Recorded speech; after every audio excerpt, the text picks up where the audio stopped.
Um, so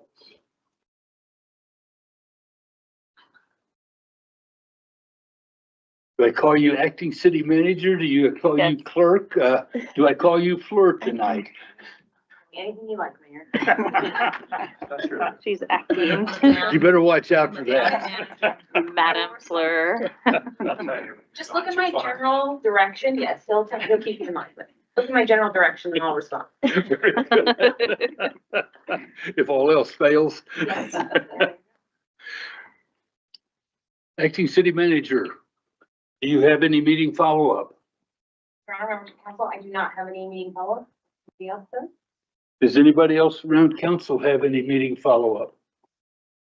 Very good. We will go to budget amendment number 1. Question. So, budget amendment 1, this is our general budget amendment, which comes every year. We go through a few budget amendments. This is the first.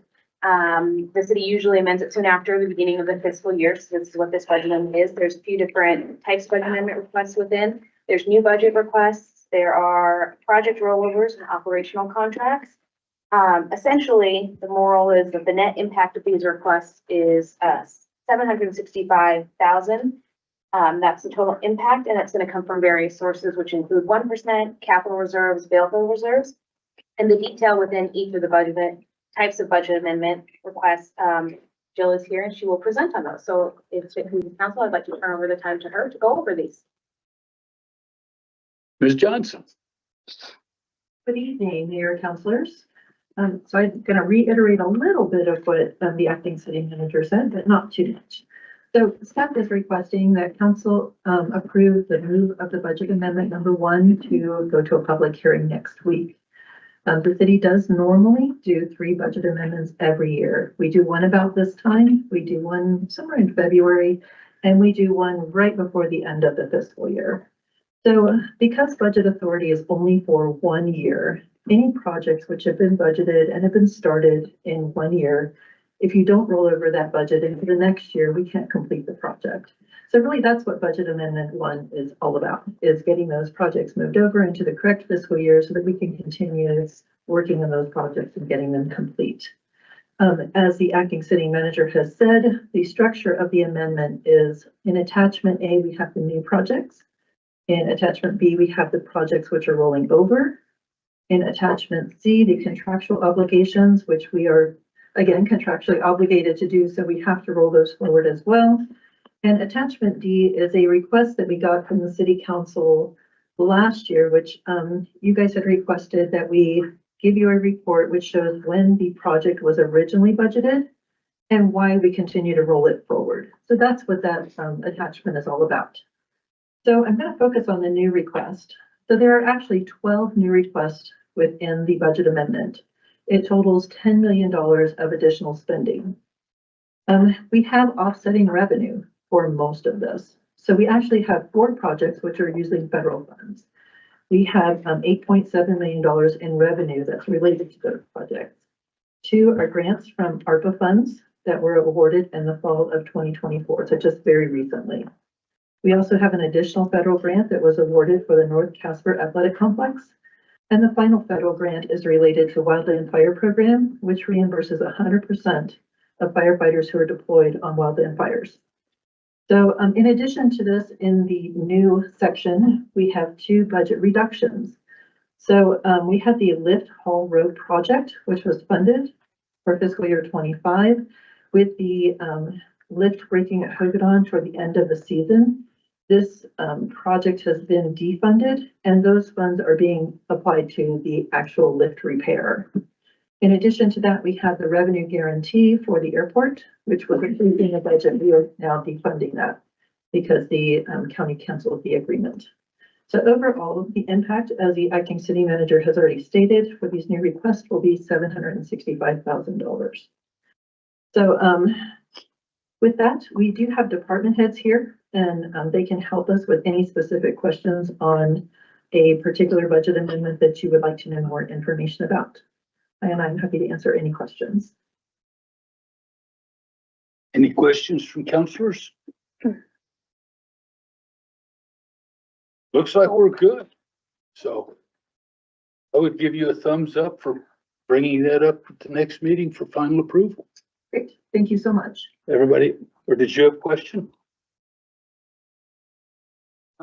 Oh, sure. I don't, yeah, no question, but I just want to congratulate you and everyone on the grants that were awarded. That's incredible and it's going to be great for our community. So thank you for all of your work on that. Since there were no questions, anybody have a comment? Then are we all in favor of moving it forward for approval next week? Looks like we're good. Thank you, Joe. you. Appreciate it.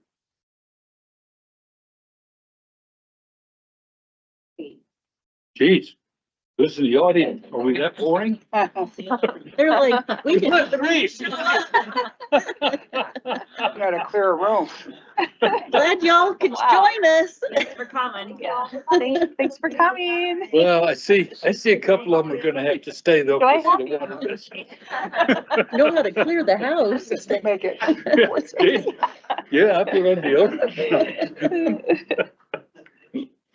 Very good. The next thing would be the utility billing update. Council previously amended this ordinance in February of this year and asked for a 6-month review. So that's what this work session item is. At this point, staff has a report, which includes information on the increase in utility deposits, e-billing, which only started in August, so very little data there. Robocalls and active calls that are being placed. But at council, staff is requesting that we come back after some more time, after another 6 months, and give it a year of data so that we can really present how effective this ordinance has been. So at this time, we're just providing information, not looking for any recommendation or direction. Would just like to update council with a brief update and then come back to you in another 6 months. With that, I would invite Jill, give her the time to go over these specific items. Very good. Hi, Mayor, councilors again. Good to see you this evening. Which button do I push? The middle one? Okay. So again, as the acting city manager has already mentioned, you gave us more tools in our toolbox to do collections of utility bills back in back in February. There we go. So we did go ahead and implement all of the changes that were in the updated ordinance. So just to remind council, when we issue a utility bill, the customer has 30 days from the date of the bill to pay it. So once we get to day 31, they get a $20 charge. And then if they continue to not pay it up until the 45th day, we disconnect their water services and we charge them another $35. If the bill continues to remain uncollected by 60 days, the account is closed and it is sent to collections. That is the process. So as you can see, I can do this. And that's really kind of blurry, isn't it? Or is it just me? We wanted to give you some statistical information that shows just how much we do collect within a certain period of time. So when we look at what we billed for January through July, by the time we got to the end of 30 days, we had collected between 88 and 96% of what was billed. By the time we got to the end of 45 days, we had collected between 96% and 98% of what was billed. So by the time we reached day 60, which is when we would typically close their account, we had collected between 98% of what was billed and 99.81%. That's pretty close to 100%. That was pretty amazing data. So we just wanted you to see that, yes, we are collecting the money that we have billed, and we are utilizing the tools that you have given us. So just so you remember, some of the changes that we implemented is we are starting to collect deposits, not just from tenants, but from anyone who is a new customer in the city, providing that they cannot provide some kind of utility payment history that shows that they are a good payer. So when we look at the deposits that we have, I'm not doing this correctly, sorry. Let's go back one. Here we go. So when we look at the deposits that we have collected, Again, we implemented this in February. In March, we were holding $69,000 of utility deposits. By September, we had doubled that. So we're holding $136,000 in utility deposits for people who are new customers into the city. So we believe that these really help us in our collection efforts, because if they were to leave and close their account, we would apply their deposit before we would ever have to worry about them going to collections. So we truly believe that this was a really good thing to help us. In addition to that, landlords were not receiving any kind of notices when their tenants became delinquent. So with the ordinance passing, we have gone ahead and started sending delinquent notices of their tenants to the landlords. All of the landlords who had a landlord agreement on file were automatically signed up for this option. So if there are landlords out there that believe that they are not receiving their notices, please contact the city and we can look at your account to make sure that it is set up correctly. So we also talked about not just tools to do collections, but we also talked about costs. So how can we do cost savings? And one of those suggestions was the e-billing option. So we did implement the new application, which allowed people to opt in to e-billing. That was not done until July. So July 1st is when we implemented the application. And we didn't get our resident access customer portal up and running until August, September. I think they did a demonstration for everyone. So we haven't gotten enough data to really see if that has been impactful yet, but we would like to continue to watch that data to make sure that it is doing what we hope it will do. So in addition to the items that council has given us for tools, staff also started meeting together to figure out how can we improve our process to help with these challenges as well. So the customer service and the meter services group met together, and what we were really striving to do is figure out how can we get 100% shut off. So when we do shutoffs, we produce a shutoff list and we give that to our meter services group, and they go around town all over the place because it's ordered by who owes us the most money. So they're kind of driving all over the place. And unfortunately, just staffing levels do not allow us to do 100% of the shutoffs. So what we tried to figure out is how can we reduce the amount of people on that shutoff list to make it more a better thing, and we can hopefully get to that 100% shutoff. So the meter services group actually reached out to the GIS department and they asked them to help in developing routes for doing shutoffs. So instead of going all over town and having a lot of driving time, they asked GIS to say, okay, with this group of addresses, what is our best route? And so they plotted a route up one street and down the other and up one street. So what we were hoping is that by reducing that driving time, it would give more time to complete more shutoffs. So that was a great idea. They are still testing that. So in addition to that, we're also looking at a new type of meter. So we have a challenge with what I'm going to call a shared service. So we have multiple customers on one service. So if we have one customer that pays and one customer that doesn't, we can't shut the service off because you're punishing the person who's paying their bill on time. So there's a new type of meter. It's called a Metron meter, and we are currently testing this. It's been installed in several places throughout the city. And what this will do is it will give us the ability to shut one line off without shutting the other one off. So again, this will help us. A lot of people who are on a shared shut-off line know that they can't be shut off. So this will give us another tool to help us get that to work. So in addition to that, the robocalls that we do, I know council had suggested, and we've also gotten suggestions from the public, excuse me, that we should add the address to our robocalls. So instead of just saying, hi, this is the city of Casper, you owe us money, please come in and pay, or something like that, it now has the address. When we first talked about this, we were under the impression we could not do it. However, after further research, we have added that address now.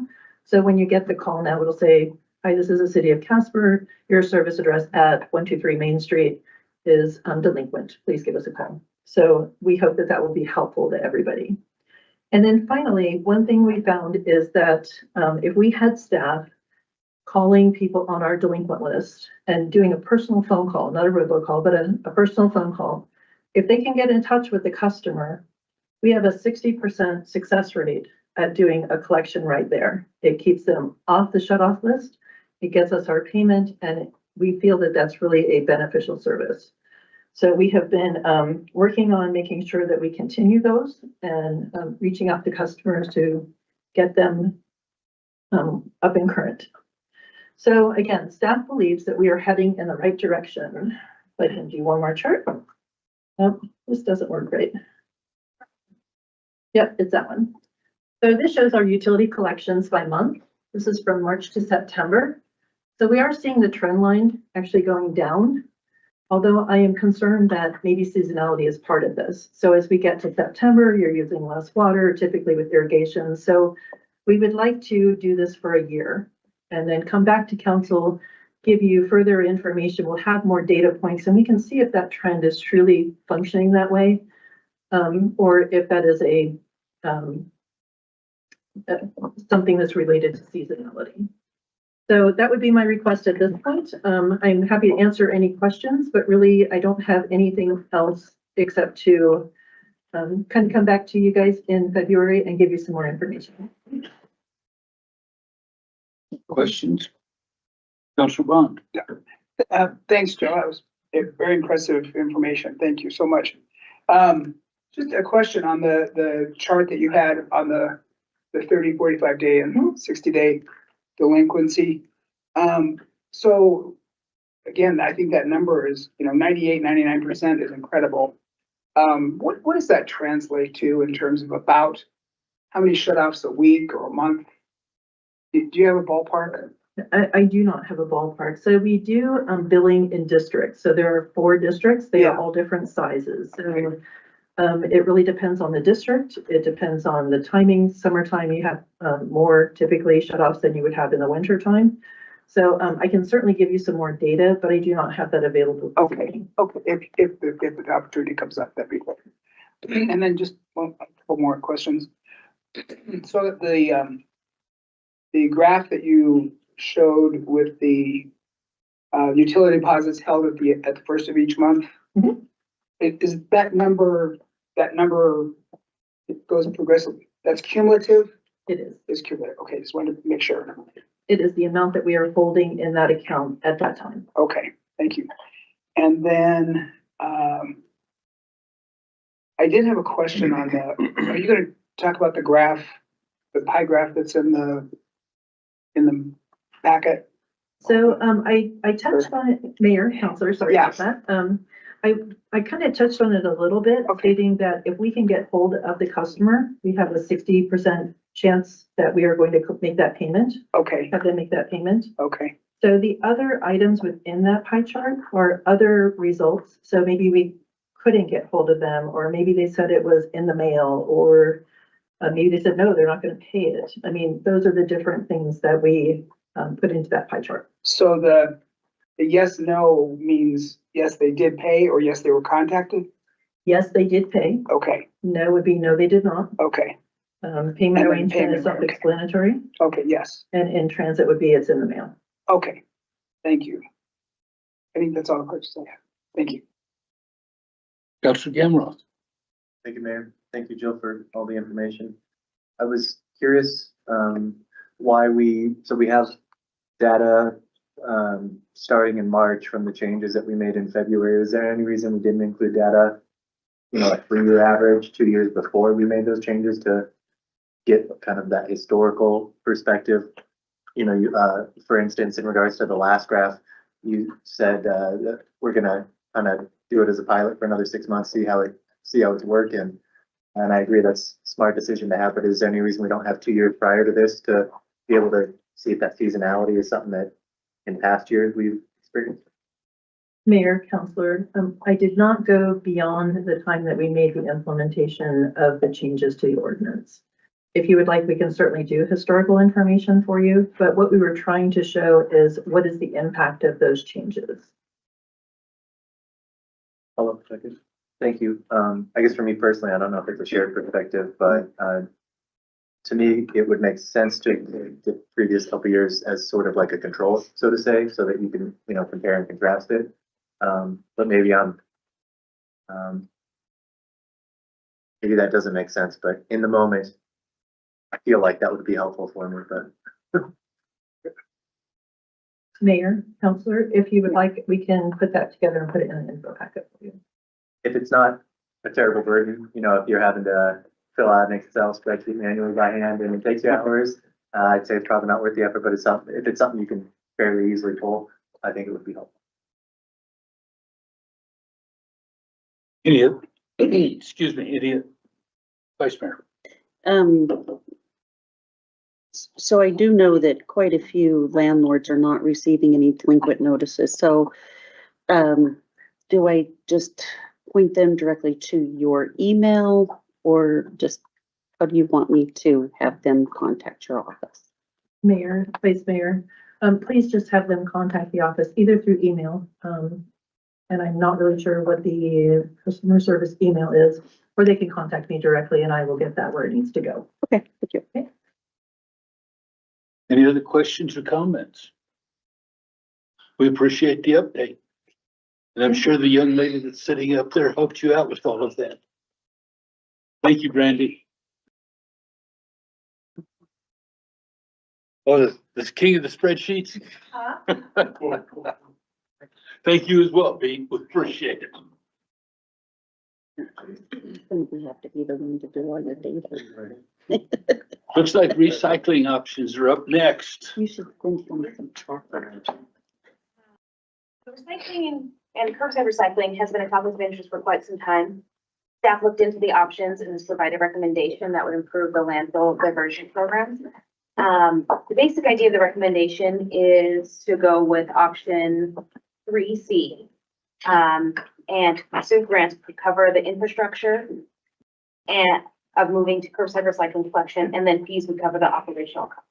There are a couple of grants we would like to pursue for this, which would potentially be used for land as well.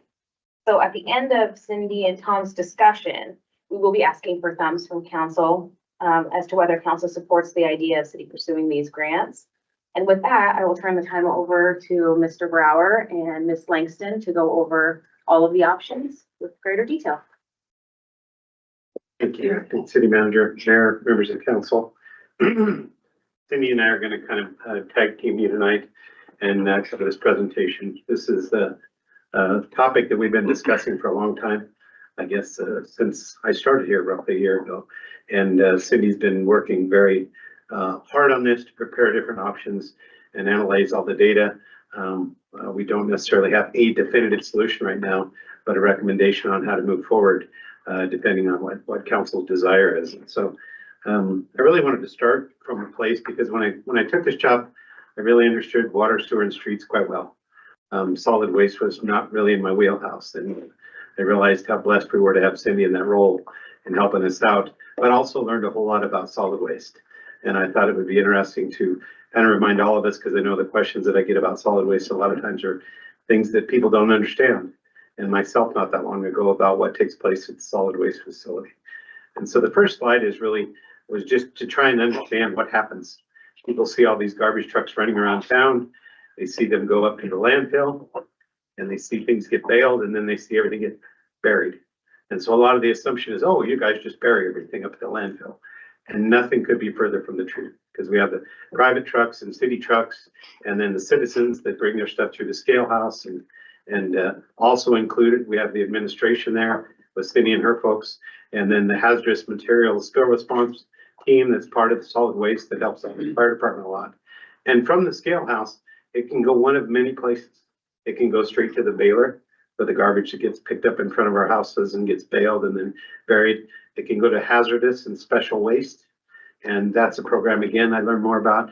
Just, customers have old paint or other things that need to be disposed of. Those are handled in a different way.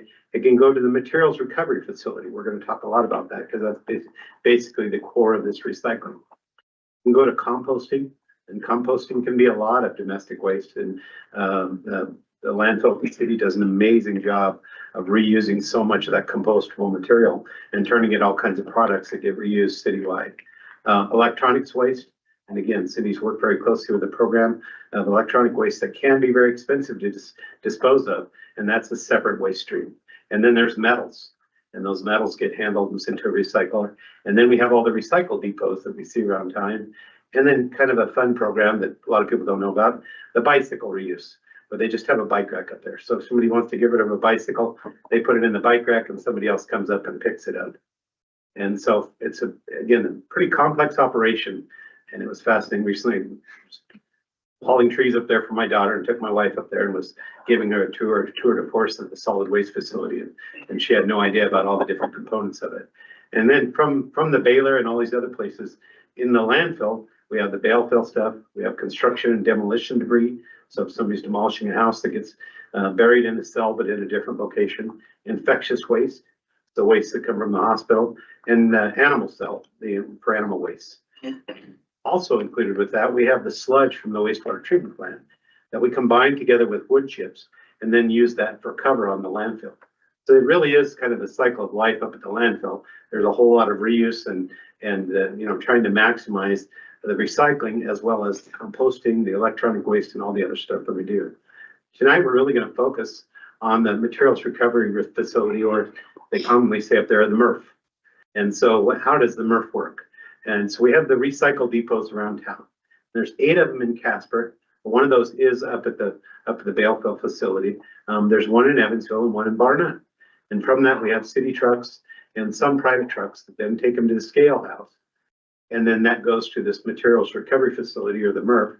And I'll show you a picture of that coming up. And that's divided into 5 different components there. We have cardboard, we have white office paper, which is one of the most valuable commodities, which is interesting, and magazines and newspaper, paperboard, which is the thinner, if you think you get a shirt for Christmas, that's a paperboard container, and plastics. And then the tin and aluminum doesn't actually go to the MRF. Those go directly to the broker. So any tin and aluminum that's collected at our local depots. So some interesting facts about this is almost 3,800 tons per year goes through the MRF, or goes from our recycle depots into the scale house. That's 2.5% of the total landfill diversion. And for residential, that's 12.5% of our residential household recycle rate. So it's a significant amount. The other thing that's interesting that, again, I didn't realize is it's a 7-day-a-week operation, especially cardboard. They have to be there on the weekends because there's certain ones, the one out by the fairgrounds, that gets used so much. 7 days a week, there's trucks up there picking this up. And cardboard is 86% of that. And again, when we think about Amazon, especially through the COVID time, how many cardboard boxes all of us collect and gather, it's not surprising. So this is the existing MRF facility, and I'll tell you one of the amazing things, if you ever choose to go visit, and I would invite all of you, if you want to take a tour up there, we can certainly facilitate that, but it's incredibly clean. When I went in there for the first time, I could not believe how clean it was and how organized it is, where they take all these different components that come off these trucks. The fascinating thing is, for years, we've heard, well, you guys just take that up there and bury it. And one of the challenges is the same trucks that are hauling garbage, a lot of times are hauling these recycled materials. So they just assume, oh, it's going in that gate at the bale fill facility, it must be getting buried, but it's not getting buried. You can tell we're whatever that number was, 3,800 tons that are being recycled. So by the numbers, where are we at? So all that cardboard, as we said, that's 3,800 tons. That's 2.5% of the total volume. Metals, 648 tons. That's a little less than 0.5%. Electronics and hazardous waste, not real heavy, but a lot of bulk there, 124 tons per year, and less than 1%. Biosolids and yard waste, total about 7%. And then the total diverted from the landfill versus the total buried at the landfill is just under 10%. And again, reiterating that that's 12.5% for the residential rate. So our goal here is to raise the residential household recycling rate to 22%. So basically from 12.5% up to 22%. And 20% is the average nationwide for US residents. So that's according to a 2018 source. So we want to double the recycled materials received at the MRF and raise the landfill diversion rate to 12.5%. When you run these numbers and squeeze them out, you ultimately eliminate the need for one additional landfill cell every 35 years. Now, one cell every 35 years doesn't sound like much, but we've got to keep in mind that a landfill is really a lifetime operation. We have to monitor those landfills and mine them forever. And so the idea that we eliminate landfills, eliminate cells, that has an impact not just on us, but our children and our children's children, and for the city for decades to come. So it is a significant impact. A lot of times people say 35 years, that's a whole career. Well, it's a career, but it's a lifetime of garbage that we're not having to bury. So operationally, where we're at now. So this is based on that 12.5%. The commodity sales to the broker and commercial sales to the broker are about $120,000. Commercial fees for cardboard, and this is an interesting program that Cindy has put in place. And this is where people that handle a lot of cardboard can pay a fee per month. They have their dumpster for the regular garbage, and then they have another smaller dumpster that's just for cardboard. And they pay a fee voluntarily for that. And I personally know a handful of people that do that because it dramatically reduces how quickly they fill up their dumpster. And it makes them feel better about not just burying this in the landfill when it can be readily recycled. And then our monthly fees, and this is a fee that's been in place. How long has that fee been in place, Cindy? 2020 or 19? It was 19. Yeah, 2019 was there when we last talked about recycling and really focused on the depots. That's $2.50. So it's $580,000 that we're collecting from the individual customers for their monthly solid waste bills. And the expenses all kind of rolled into one. We got 4 recycling trucks that run. We have the MRF facility operation, which is 5 full-time personnel and 3 part-time personnel. And all the expenses, that's about $1 million. So that fund is currently in round numbers self-supported. If we get that down to the kind of numbers that Jill definitely wants to see, 6 significant figures, it's not perfectly $1 million, I can promise you. So this is, I guess what Cindy and I called them, the recycling continuum. And really on the recycling continuum, you can do nothing. It's what we did when I was a kid. You just threw everything away.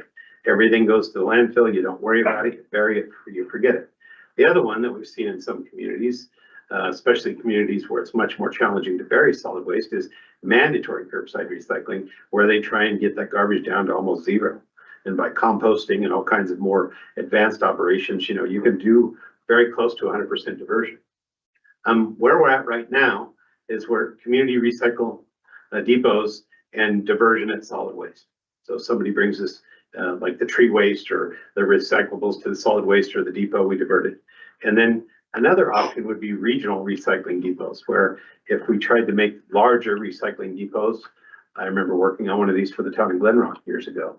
And that was where you try and capture some of this recyclables at other locations and then bale it or compact it together and then ultimately haul it to the landfill where it gets handled by the MRF or a bigger MRF. And that's something we're going to talk about next, which is a hub and spoke model. And then our target that we've set is voluntary curbside recycling and regional depots. So the regional depots would be more for to try and entice people that are possibly in the county or other locations to still have access to recycling, but for folks within the city of Casper, that they could have the option of curbside recycling.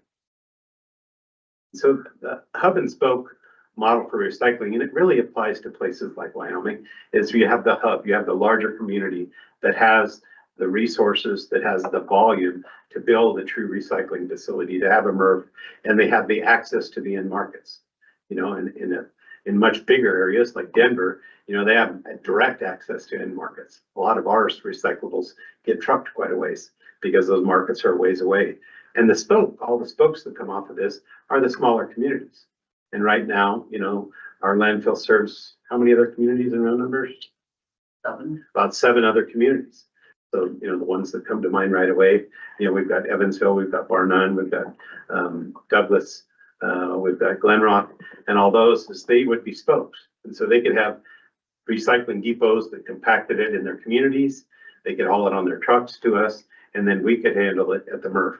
And so that really is the hub and spoke, where you try and create a hub. And the reason why this works is just economy of scale. Recycling on a very small level doesn't work very well. The bigger it is, the more money you can recover and the more efficient it is. And so it really promotes and enables regional recycling. And DEQ and EPA are both advocates and strong supporters of the hub and spoke model. Same thing they've done with bale fills in the state. You know, it used to be every small community had their own landfill. And, you know, now we really have the hub and spoke for landfills, and this is kind of the next step. The other one is, right now they're paying $76 a ton for solid waste, Yeah, that's 75. $75 a ton for solid waste. And we could generate additional revenue for their recyclables because these smaller communities will be charging like $45 a ton. They benefit because they get from 76 to $45. We benefit because then we get a handle and resell those components, those recyclables. So it's, you know, it's a win-win proposition for everybody there. So the hub and spoke model is not an accident. It works. The economy of it works. The components of it work. So at this point, I'm going to kind of turn it over to Cindy to talk about a lot of the nuts and bolts and the hard work that she put into the memo that you've all seen. I'm sure everybody has read it in its entirety to really study everything that's in there. But she's going to give you guys all the nuts and bolts of what it's going to take to, you know, more than or roughly double our diversion and our recycling. With this particular slide right here, I estimated we need 10 million in infrastructure. And the infrastructure would include having an additional storage facility to the MRF. So if we double the waste, we've got to have it stored somewhere. And we do have some pictures. The engineering office, I want to give them credit because they did a lot of this work. They had a conceptual design made for an addition to the MRF to handle all that additional commodities from curbside recycling. And then you have a separate scale house, you know, some site improvements, land. You have to have your trucks, you have to have the recycle containers and the compactors. You see it, the Walmarts and the big retail stores, they have systems where they put all their garbage and it's this little compact box. Looks like a construction box. So that additional building space is set up so the city of Casper, if they're doing curbside, comes through there, they put their various commodities in the right door with the right compactor. When that compactor is full, then it goes to the MRF to be built and sold. So that building is really big building to house compactors to store the commodities separately.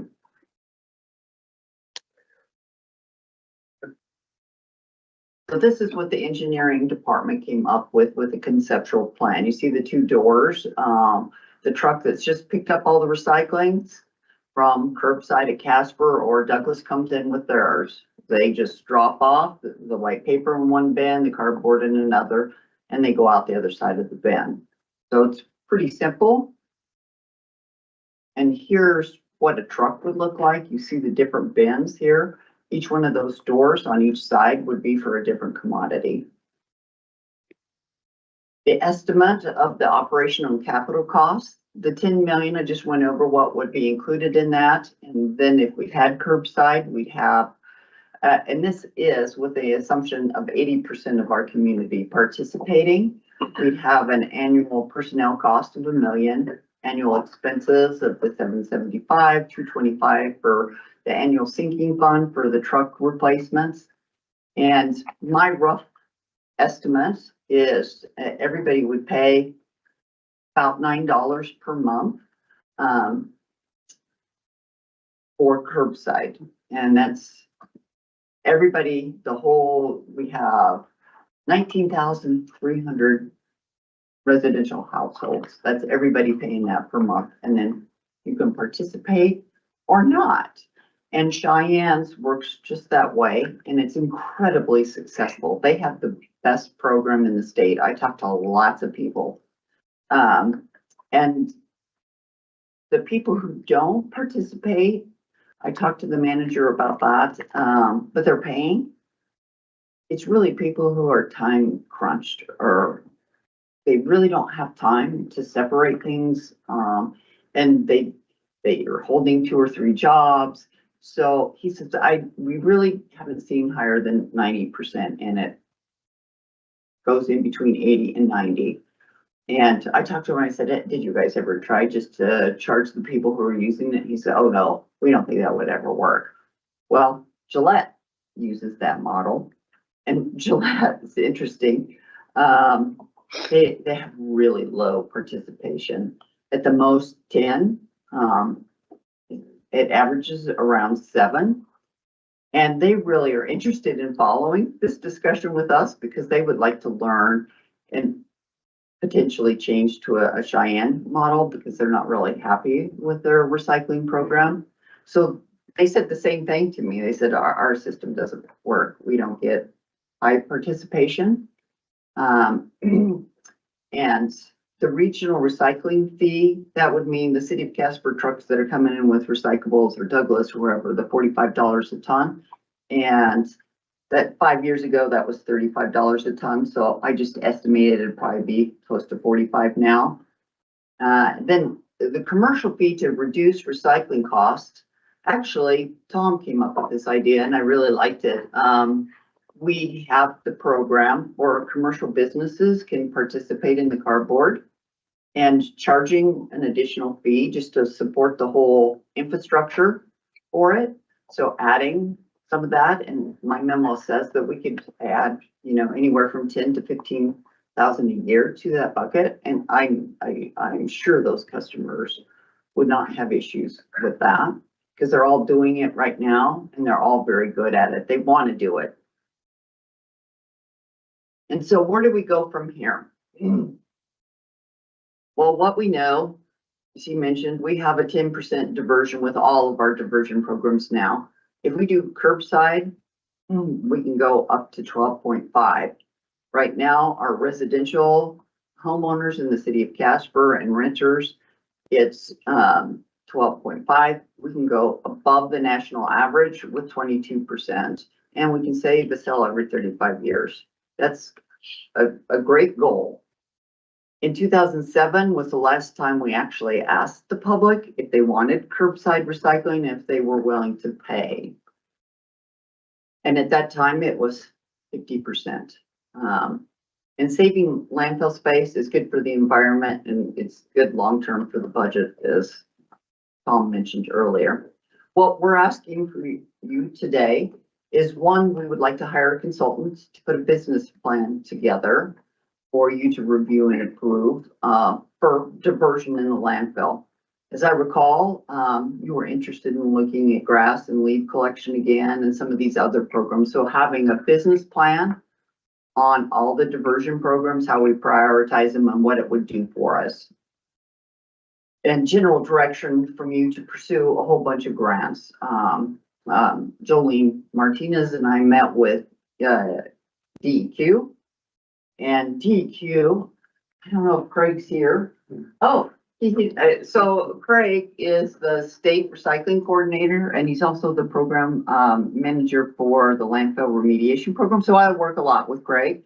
But anyway, they've been very, very supportive of what can we do to help you get a bigger diversion rate in Casper. So it's so awesome to have DEQ as a partner on this. And we are looking at 3 different grant opportunities that they actually met with EPA on our behalf and asked, hey, what kind of strategy should we use?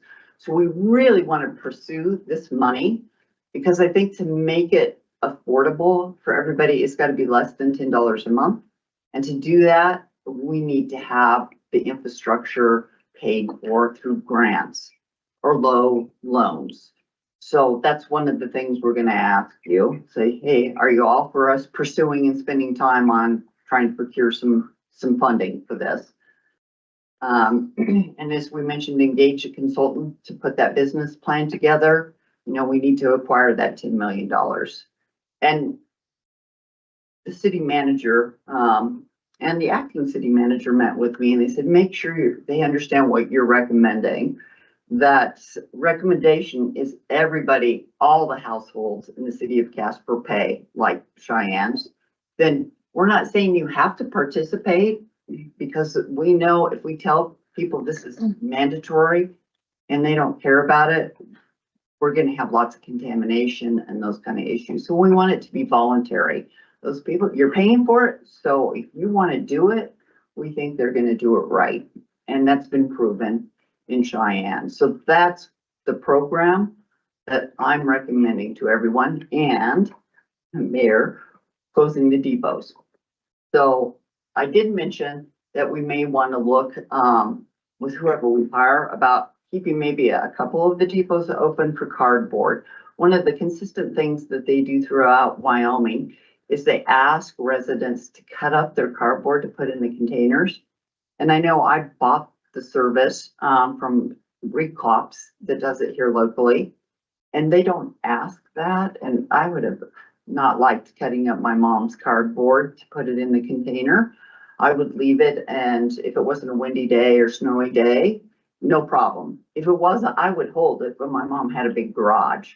So for those people that don't have storage and Mother Nature didn't participate in our plan and our program that day, that you have another option to take it. You can take it to the MRF or maybe a depot.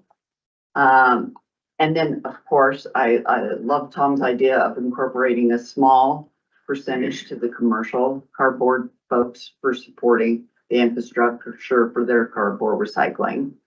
And of course, the tipping fee. We would implement the tipping fee, and anybody who brings in recycled commodities, we would charge to process that and sell it. Do we have any questions? We gave you a whole bunch of information all at once.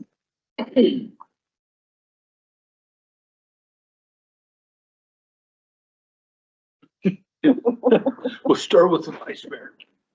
I'll just jump out there. Thank you very much for doing this whole report.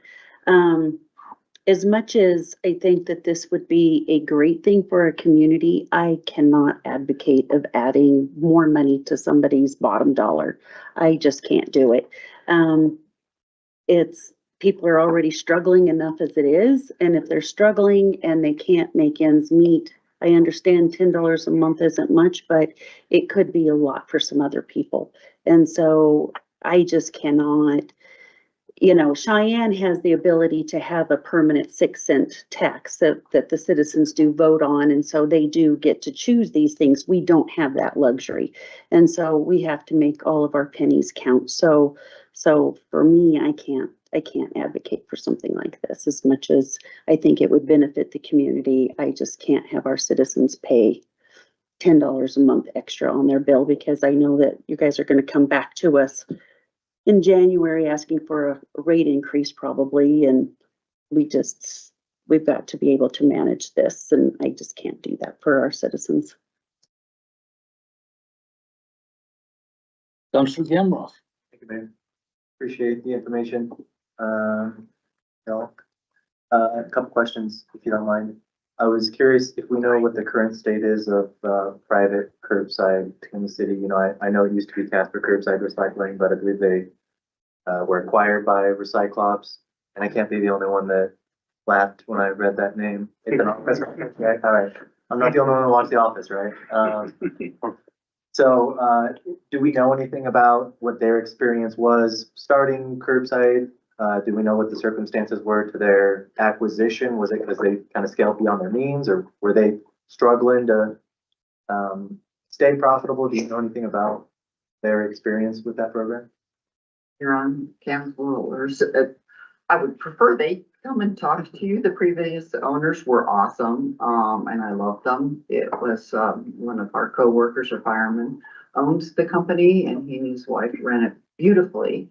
And he was able to hire firemen who weren't on duty, so it works great. But both of them have very stressful jobs. They have a family, and it was growing. And he still owns a company, but he changed it from the recycling because he sold that part to go to garbage, demolitions, and he drove some of our revenues down in that area. So we've been looking at other places, but he's been super successful at selling to residential homes when they want to do a remodel or something, the smaller containers. Just he's doing great, and he we schedule it with his schedule. Where with recycling, you've got to have a routine and you have to have the people and the resources to do it on a routine. So I'm guessing that he did that because it was becoming too big and it was hard to manage when you're also both working. That he sold it and he got into this other business that's lucrative and he can manage his time better. I appreciate the context. Didn't know quite a bit of that, and I used to participate in that program for a while too, a couple of years ago, and I had a great experience with them as well. So that's cool to hear. I thought I read correctly in the memo that when we sell plastic, because of the contamination, we often have to sell it as what's referred to as mixed plastic. And in the memo, you mentioned that we don't recover the cost of the transportation to get that plastic to where it needs to go. I assume Colorado or one of the adjacent states. And so I guess my question would be, it was kind of lumped in with some of the other, with the cardboard, with the white paper and stuff, but to me, that doesn't make, I guess I would want to know, once it gets to where it's going, what's done with that plastic at that point, because that does concern me that we are subsidizing the trafficking of plastic, elsewhere. And so I guess I would want to know that it's being of value at some point, or, it's not ended up in the Pacific Ocean or something like that. So I don't know if you could provide any additional information in that regard. Your Honor, counselors, our broker is very, very responsible and he dots all I's and T's, and we do look at their paperwork. And they sell it to mills that put it back into the original resins. And that's why we only do number ones and number twos. So the majority of ours are number ones and number twos, even though we do have to mix it because we get a lot of fives and other numbers. And that's what drives down your revenues back, is when you have too much contamination to pull out. And our MRF, we just don't have the capabilities to cost effectively pull those out. Where when we take them to these others, if you've ever seen maybe on YouTube, the material recovery facilities that are literally unmanned, that they have all kinds of electronic eyes that can divert the different plastics to different areas. So we absolutely do not make money on plastics. So it's not a moneymaker. As he mentioned, the white paper, the metals, and the cardboard, they make money, but plastics do not.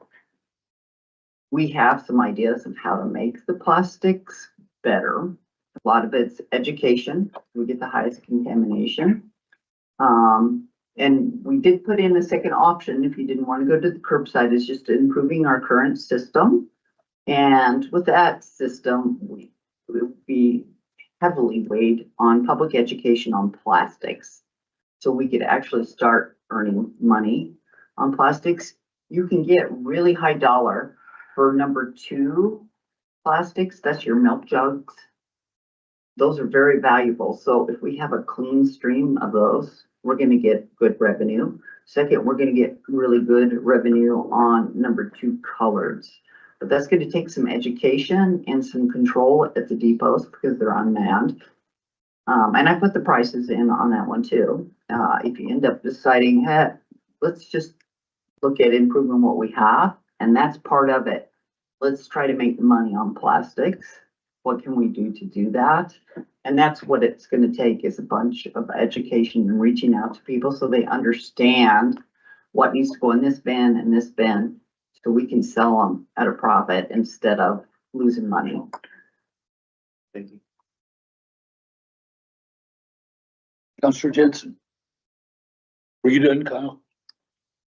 I am.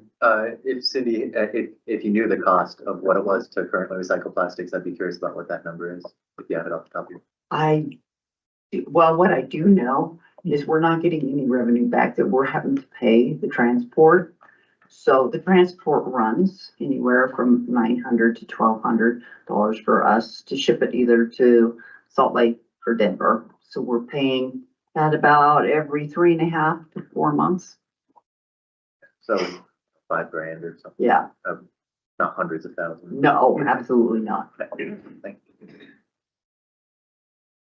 Counselor Jensen. Okay, yeah, I got a, kind of like a three-part question here. First off, like the last time, so Kyle touched on this, the end market and stuff, where we're going, where it's going after that. So how is this hub, like that one slide that you were talking about, how is that hub model going to give us more access to end markets? That's what it had said on one of those slides. So I'm just curious, knowing that it's only, I mean, we have to ship it out to Salt Lake and then to Denver, you know, there's not much revenue in that, but so how is that gonna help us get more access to an end game Your Honor, or an counselors. end market? So brokers, if you're small, like let's say Glen Rock, and Douglas has actually told me they reduced their recycling program because brokers won't talk to them. They don't have enough volume to make it worth their while. We have enough volume for brokers to deal with us. So they can actually implement recycling there, and it helps us because we even have more volume because they have slots of how much tonnage they need. So if we have more tonnage, we become a higher priority customer. So that's how it helps us. Okay, I was just curious on that one. And then, my other one is, two other ones. So can you, first off, I'll just say them both at once. So I'm kind of trying to wrap my head around this when you say that they're gonna come and, you know, curb pickup and stuff. So a majority of us get our trash collected in the alleys that have the big, huge dumpsters that you share with a bunch of your other neighbors there. So help me understand how that's gonna look, what that's gonna look like. And, you know, a lot of these alleys are tight anyways. And so when you have that many big dumpsters that are there, how additional, and then the wind, and then are they smaller, not sturdy, so they're gonna be flying all over the place, you know, so answer that one. But then I kind of was curious about, what, like, if you could define voluntary, what is that meaning? Cause I've heard it kind of put into in a couple different ways. So is everybody getting paid, or is it a voluntary, I mean, is everybody gonna have to add this to their garbage bill? Or is it going to be just, my neighbor wants it, I chose not to, or, you know, how is it gonna be? Cause that seems voluntary to me, but.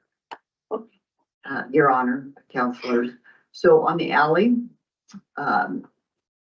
we don't do alley service on curbside recycling. It will be all, you take your totes out to the front. And the way Recyclops does it is they have two little 45-gallon containers. One is for the paper products, one's for the bottles, your aluminum, your tin, and your plastics. And then the cardboard you put in between the containers. So you roll it out of your garage or your backyard or wherever you're storing your containers on the curb, not in the alley. So realistically, those who have alley garbage service are gonna have to take trash out both sides of their I What don't like said to that? call recycling trash. home. But yes. Recycling, one, you're gonna have receptacles out to your alley, but then you're also gonna have them in your front yard that you're gonna have to put them out on your front. I'm just trying to figure this out for people. Yes, so that's how it would work. If you chose to do it and you have an alley, you'd be pulling out your recyclable materials to the curb every 2 weeks on your designated day, and then your trash be picked up in the alley. And your second question, Yeah, define, the voluntary. so I'm sure that's why Carter asked me to make sure everybody understood this, because it's kind of a hard thing to grasp, but it's very similar to how we do trash. Everybody in the city of Casper by ordinance has to buy trash service. Right now, they're paying $28.45, no matter what. So I know I personally, I set mine out once a month because I generate very little garbage. My neighbor, who has a couple kids, he sets his out and it's overfilled sometimes, but we pay the exact same amount, even though we're generating different volumes. So similar with the program I'm suggesting is everybody pays a fee in the city that's in a residential dwelling. then voluntarily means you pay, but we're not forcing you to get a container and do it. So if you don't, you're just paying that extra money and not using the service. Like a country club, use it or lose it. Yes, yes. Right. One other thing I would add, and that's part of the reason we were asking for the 152,000, is to generate a business plan. Because right now we're giving you kind of a best estimate based upon the numbers we put together. And you know, $8 to $10 a month, if every customer added that to their bill, then everybody could voluntarily choose whether they would have recycled containers. Now that doesn't include, what if we charge commercials? What if we had a commercial option? So part of this business plan is to put another continuum together that says, how do we pay for it? If you only use it, you pay for it, and it's $35 a month, I think we'll be like Gillette. You know, we'll get a 5% or 10% participation rate. If we do the Cheyenne model, my guess is we'll get 80%. The other piece that's very important to that is doing a survey. Because to me, ultimately, I mean, I sit here in service to you and the residents of the city of Casper. And so we think one of the important factors is figure out how many people are interested in this, because we think it's very important. If 30% or 40% or even 50% are only interested, that to me dramatically will affect your decision on how do I represent my constituents versus if there's 60, 70, 80% of people that would be in favor of paying that. Mm-hmm. So we think the business plan followed up with a survey that says, hey, based upon all of our data and all of our information, these are your options. You know, heck no, I don't want any recycling. Heck yes, I'll pay up to $30 a month for recycling, and all those things in the middle. We look at the data and then come back to you with a plan for the recycling. Now, if the decision tonight is, no, we think this is too much on our customers, we understand, but we don't have really firm numbers for you tonight with exactly what that plan looks like. We've tried to give you kind of a myriad of options for how to fund this. And part of that, I think, is this commercial component, because we've learned on the cardboard, we've generated a lot of revenue from people voluntarily paying to have their cardboard recycled.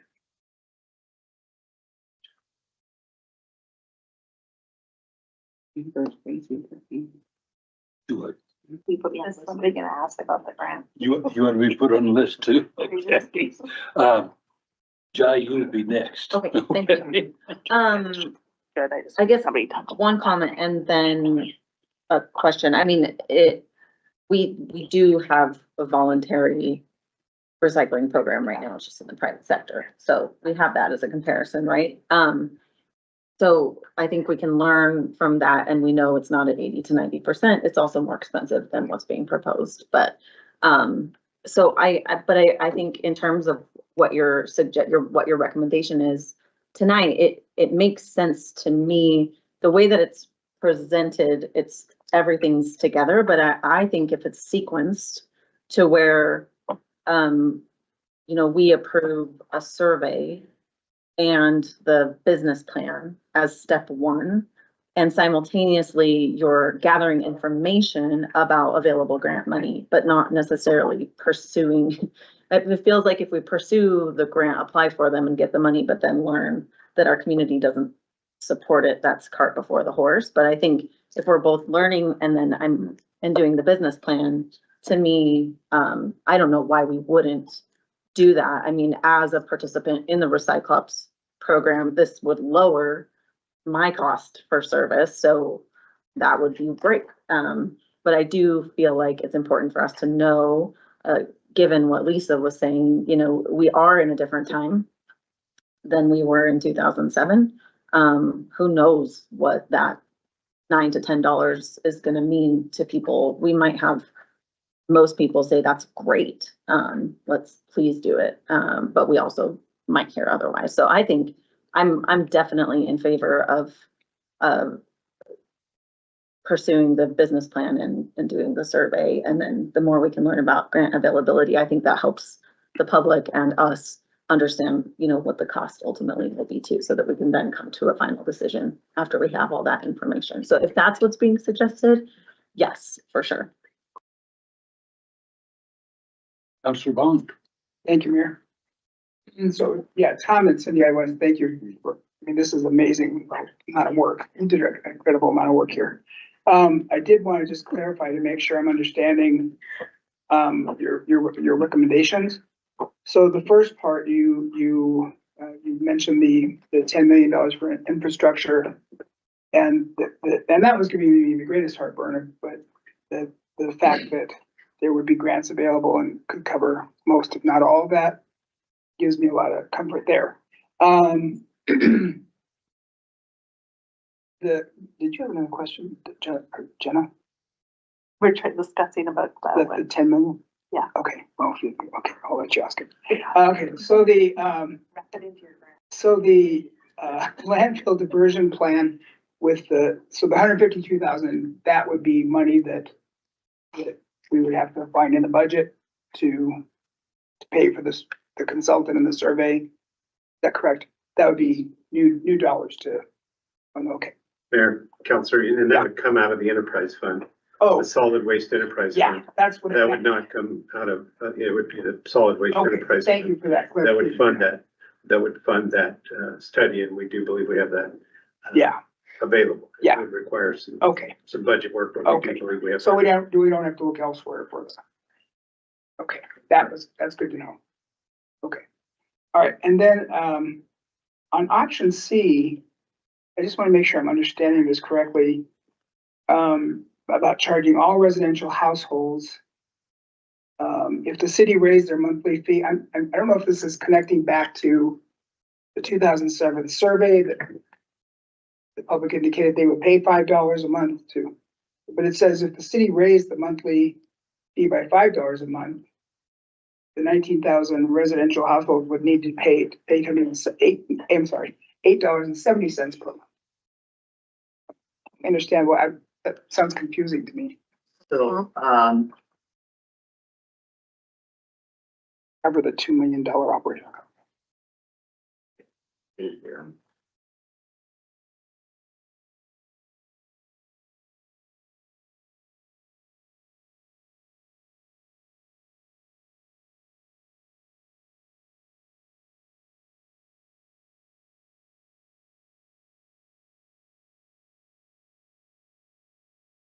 So. Oh, okay. I didn't find that out. That $5, that would be for the commercial folks.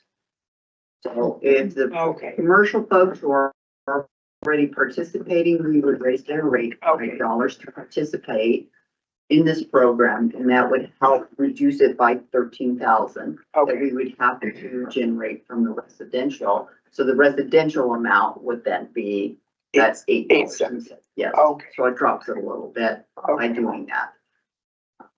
And as he said, if the consultant looks at all of the commercial, we don't have a monopoly, but we have probably 30 to 35% of all the businesses trash.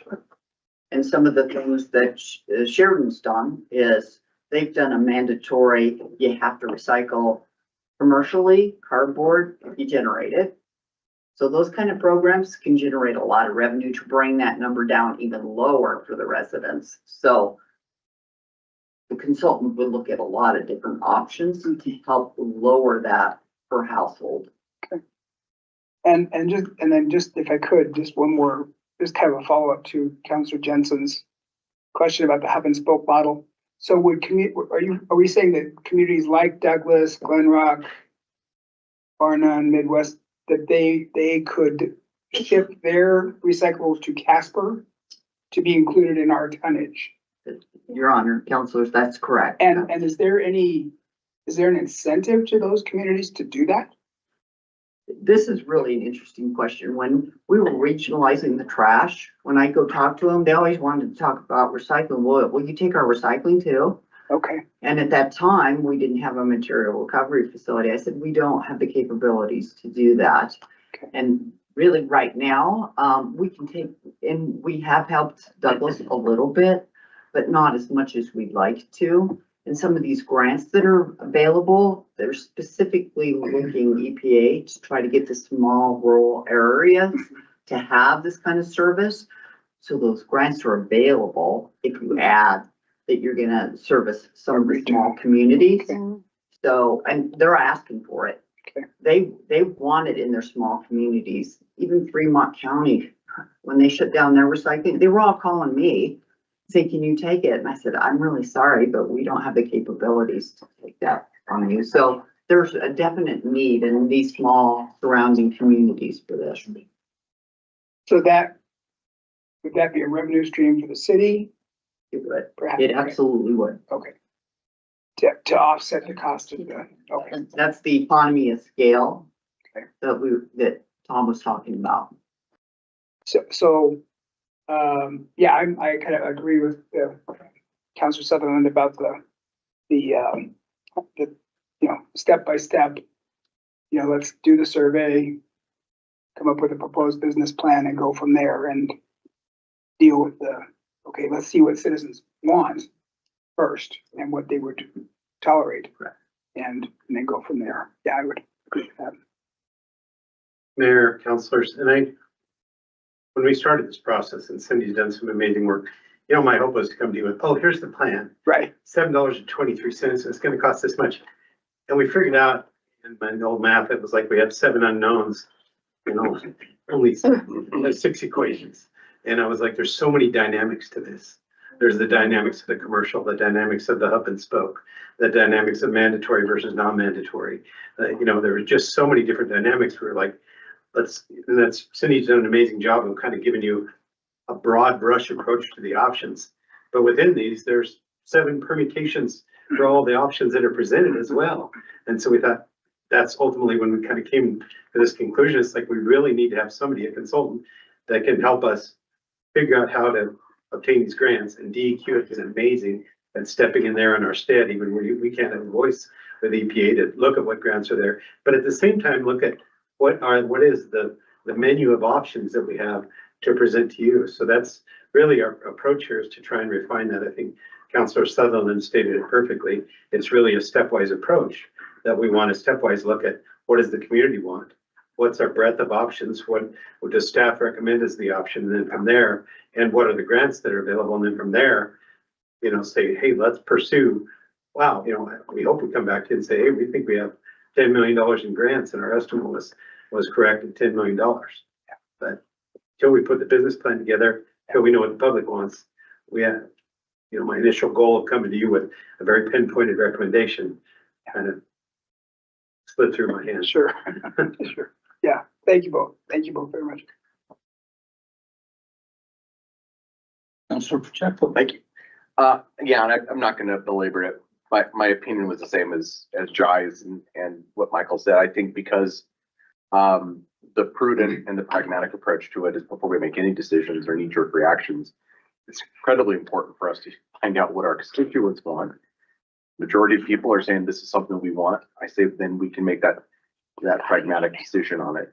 Second, coming back with data suggestions, we talked about a business plan and having a consultant makes absolute sense within that. So not that I'm committed either way at this point, but I think there's more. I'm committed to the recommendations that you guys say this is the step forward, but I want more information and I want to see where our constituents land on it. And I think it's a good path forward, and per usual, you guys have lined that out very well today. So thank you. Councilor Pollock. Thank you. Just a couple things that I'll add. One, I have one question. To help me put into perspective the savings of one fewer cell in 35 years, can you estimate how many cells on our current trajectory we would typically open in approximately 35 years? You're on, councilors. So when we started, it was about every 5 years, then it was 7. And as you go forward, it extends that time in between because you're getting towards the middle and bigger. So my estimate in 35 years is we'll probably have 3 cells. 3 cells that need to be opened, Yes, and potentially reducing that to 2 yes, with this exactly. program. So that's 30% fewer cells over time that would potentially need to be opened. Yes, that's the point we're trying to make. This, that is significant, even though it doesn't sound like it because this is 35 years, but it is significant. And that last cell that we built was $5.2 million. thank you for that. I think that, you know, there are obviously, this is a complicated thing to consider. So obviously we're looking at the financial impact, but also the environmental impact and many other impacts that are all related to this. So, I think we should keep that in mind, but you know, 30% less use of our space at the landfill, 30% less responsibility for trash that's sitting in the ground over many, many, many years. I think those are all important things for us to keep in mind. I support the recommendation for moving forward with the survey because for me, if people are currently paying around $28 a month, $9 additional a month feels like quite a large increase. But also, last we checked, it was quite a popular proposal with the community, but that was in 2007. So, you know, I'm not sure. I think we brought forward this goal in our goal setting with the last information that we had, which is that our community was interested in exploring further options when it comes to recycling. But I'm not sure, you know, that we have enough information from them to really determine how. So, you know, I think it can be frustrating to spend money on consultants and making more plans, but I also think that good information is really valuable. And particularly if we were looking at this type of investment, which is very significant, I think that, you know, the least we should do is get some experts around the table to help us consider what, you know, what the impact of that direction would be. So I would support the survey. And I also want to point out, and I think I'm correct in understanding, as it stands now, there is already a monthly fee for recycling that exists on the bill. Similar, it's smaller than what we're proposing here, but every person who's paying for trash is also paying for recycling, whether they're using the depots now or not, right? It's the difference is we're trying to make it more convenient for them so that we get more participation, and that convenience is costly. But in terms of the model, we are already having all citizens pay for recycling and recycling infrastructure, whether they recycle or not.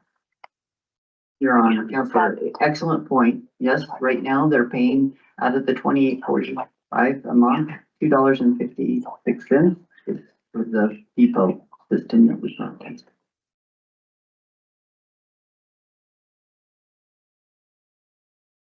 Just a follow-up to that. Okay, Sorry, just a quick follow-up. So then the two, so the $2 and some cents, that would then become part of whatever the total fee. So That's correct. in theory, if we, just to say it out loud, if it ended up being $9, it would actually end up costing each individual or each household an additional $6.50 or whatever. Your Honor, Counselors, that's correct. Okay. so now I'm gonna chime in on that one very briefly. So all of these numbers aren't in addition to the money we're already paying. Because I read all of these as we're already at this point, we will be adding this much more to your bill every month. Your Honor, Counselors, yes. But that $2.56 is for maintaining those depots. That's the biggest cost. So the material recovery facility cost would still be part of the original cost model, and it's a small percentage of that $2.56. Those depots are the costly thing because we have those 2 trucks running 7 days a week that we would no longer have. They would be diverted to the curbside. So that's how you get with the final cost. Okay. Now I was trying to figure out how we were adding 256 in, because I had 270. I'd missed the number initially, but that's how I was trying to figure out how we were getting to this number. So thank you for that. Now, I will wait my turn for my other questions. Did you have anything else, Councilor Pollock? No, thank you. Oh, I was next. Then I'll get to you on the second time around, if that's okay. I guess my concern is Councilor Pollock brought up that we would be reducing it by 1/3 over the 35 years. We have seen technology continuing to grow. We have some of the really large communities that are actually taking a majority of the entire stream that's going to our landfill and putting it into incinerators for power generation and for other things. So in the next 70 years, where do you see that part of recycling going? Because you're asking us now to spend bunches of money that, is that really where we are going to be going in the next few years? Your Honor, counselors, I don't have a crystal ball, Neither but I'll do tell I. you my personal opinion, and you have to grasp it that way. The reason we don't incinerate is because of the infrastructure costs. It costs up to $120 million to put it in, and then it takes 20 years to recover that 120 million. We don't have 120 million, and I can't find grants with that kind of money. This is something that's Tom Patterson and, the former city manager and I had lots of conversations about, because it is, in my opinion, the best way to handle garbage. Hands down, my opinion. Do I think we're gonna go to it soon? No. Because I think 120 million is gonna keep getting higher and higher and higher, and I don't see the United States doing that. The people that do it the best are the Germans, and the Germans don't have space for landfills. So they have a really good incentive for having incinerators. So that's my personal opinion, Your Honor. As a follow-up or as a comment based on that is basically, we could wind up paying for the project in less than the 35 years that we're going to save one cell. Yes, Your Honor, that's correct. That almost seems like the way to go out and just get the money. That's the one thing. We talked about technology. The other thing is I'm concerned about, we keep going, we'll survey. The only people that participate in a survey are the adamants. You won't get the average Joe Blow, the silent majority, to ever say anything about this. So I already know where your survey is going to go. And I would be willing to bet a sizable sum of money on that. And that comes from my experience primarily even with the smoking ordinance. We wound up going to a public vote for that. In Ward 3, you average between 7,000 and 8,000 votes for city council in Ward 3. There were less than 7,000 people citywide that voted in that special election. Those were only the adamants, either for or against, and that's all you're going to get in the survey. And I am concerned that even though we're interested in really what our constituents think, we won't really hear what the majority of our constituents think. We will hear from the 20%. So anyhow, that's my so much. I'll go back to Councilor Gamron. Here, I guess, real quick to the point you just made, I would make an argument that if you do it in an evidence-based way, you could control for biases in regards to, a special election is one thing, but a empirical, evidence-based study, survey of folks, I think could be done and be a lot more accurate. That said, we do have, it doesn't ask this question specifically, but in 2020, I believe it was right before my cohort got on council, there was a survey done in regards to what to do about recycling. And I believe that's when we implemented this additional recycling fee to keep the depots open, to open the MRF, and to improve our recycling status at that point. And so we, in my opinion, I'd be curious to hear your perspective, but in my opinion, we have some good baseline data. 67.34% of people voted in favor of keeping the depots open, opening the MRF, and raising rates $1.70. And then the next closest one before that was about a quarter of the folks said that they would like to remove the depots, open the MRF, and give a curbside option at $17 a month. And so again, it was not asking precisely what we're talking about this evening, but I think it gives us a fairly good barometer for people's perspective, unless you see any issues unless I'm misinterpreting that survey, but. Well, Your Honor, counselors, I actually read that report too, just to refresh my memory. because as you all recall, I was recommending to close them and your constituents said, no, that's not what we want. So, you are correct. Okay, thank you. Mayor, councilors, the only other thing I'd add is, that's part of the reason we put some money in here to fund a study, or a survey that is statistically accurate. And again, in the old days, that was easy, because everybody had a phone on their wall. And now that's much more difficult. But again, there's ways to fund around that. I mean, the availability of our cell phones is better, trying to do it online, doing it in other ways. And I think the Parks and Recs master plan, I think we had the zealots that really actively participated in the Parks and Rec master plan, but I was incredibly amazed at the amount of respondents we got.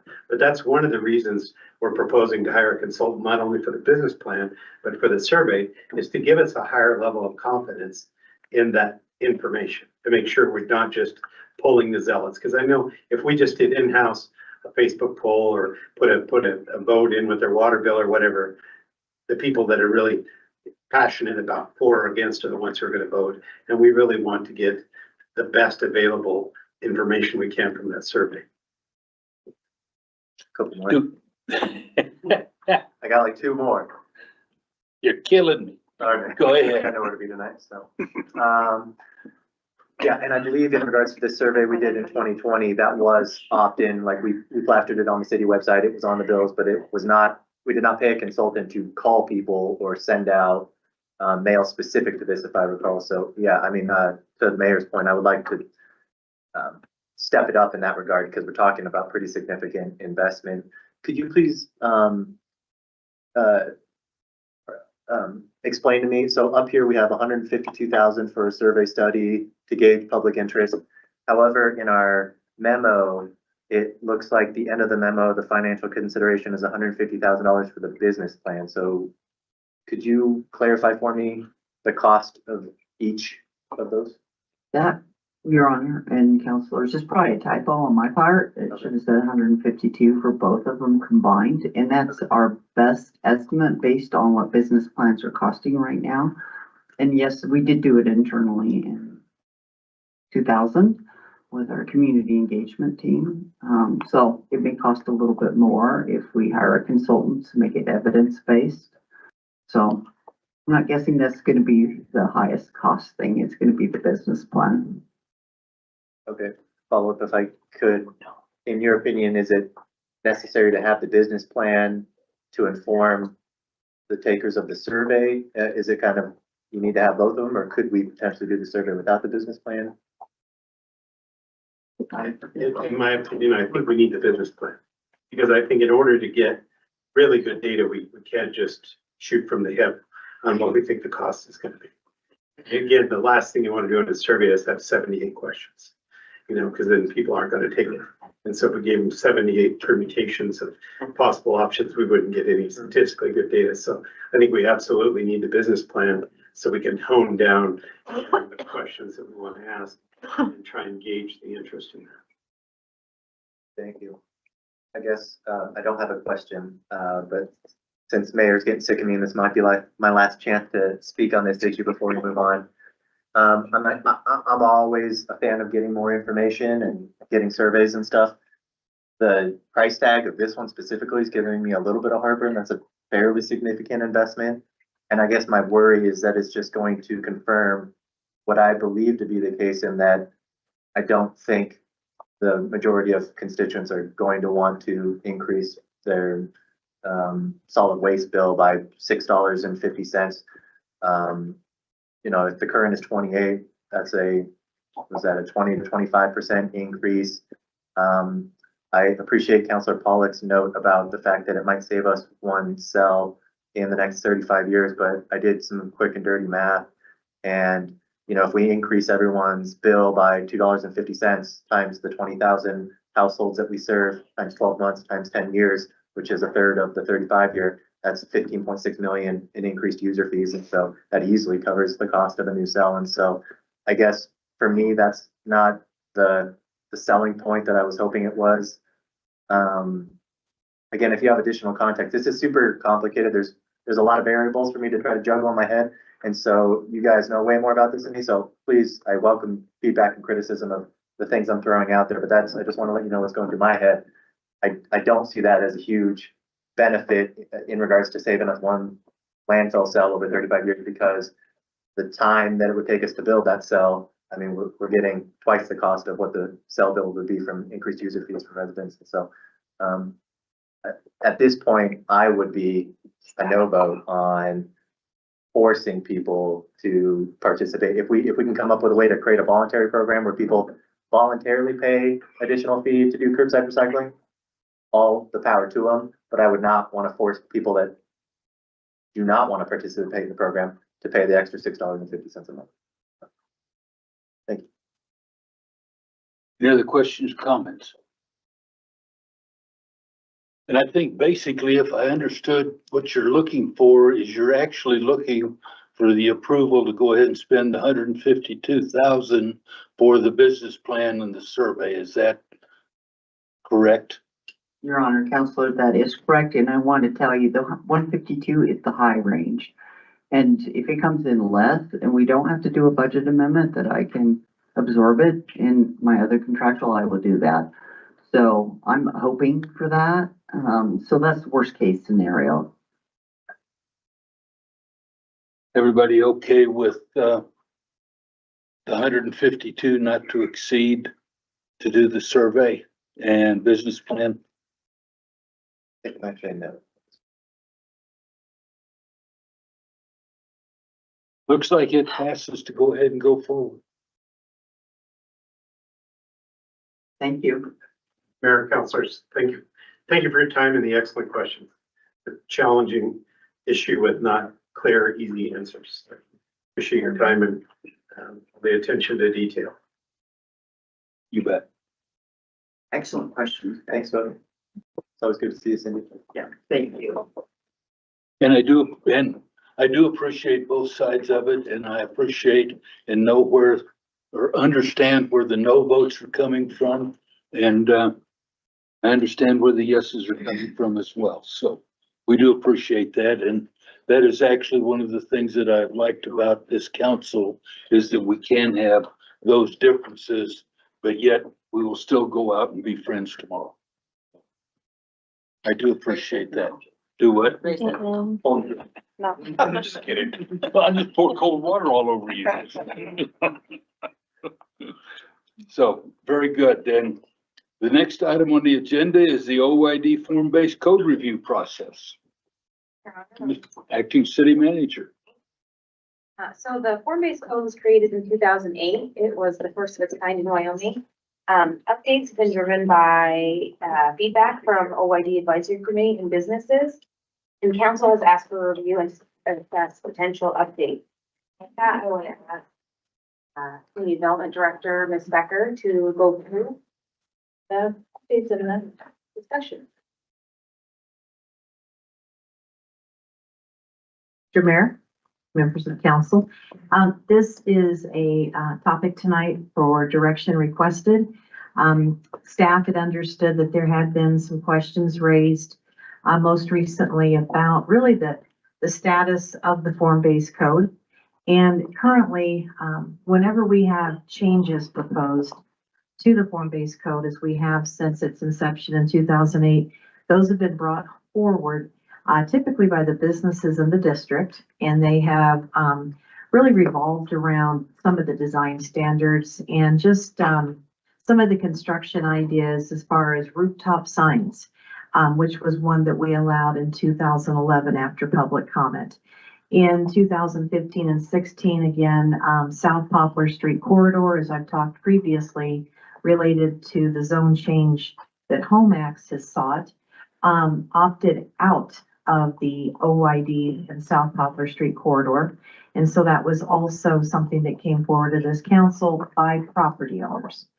And as we have as staff worked with these and kind of vetted them and then brought them forward to you, that's really how the changes are. So right now on the online version of the form-based code, you can see with each of the various sections where we have done amendments since 2008.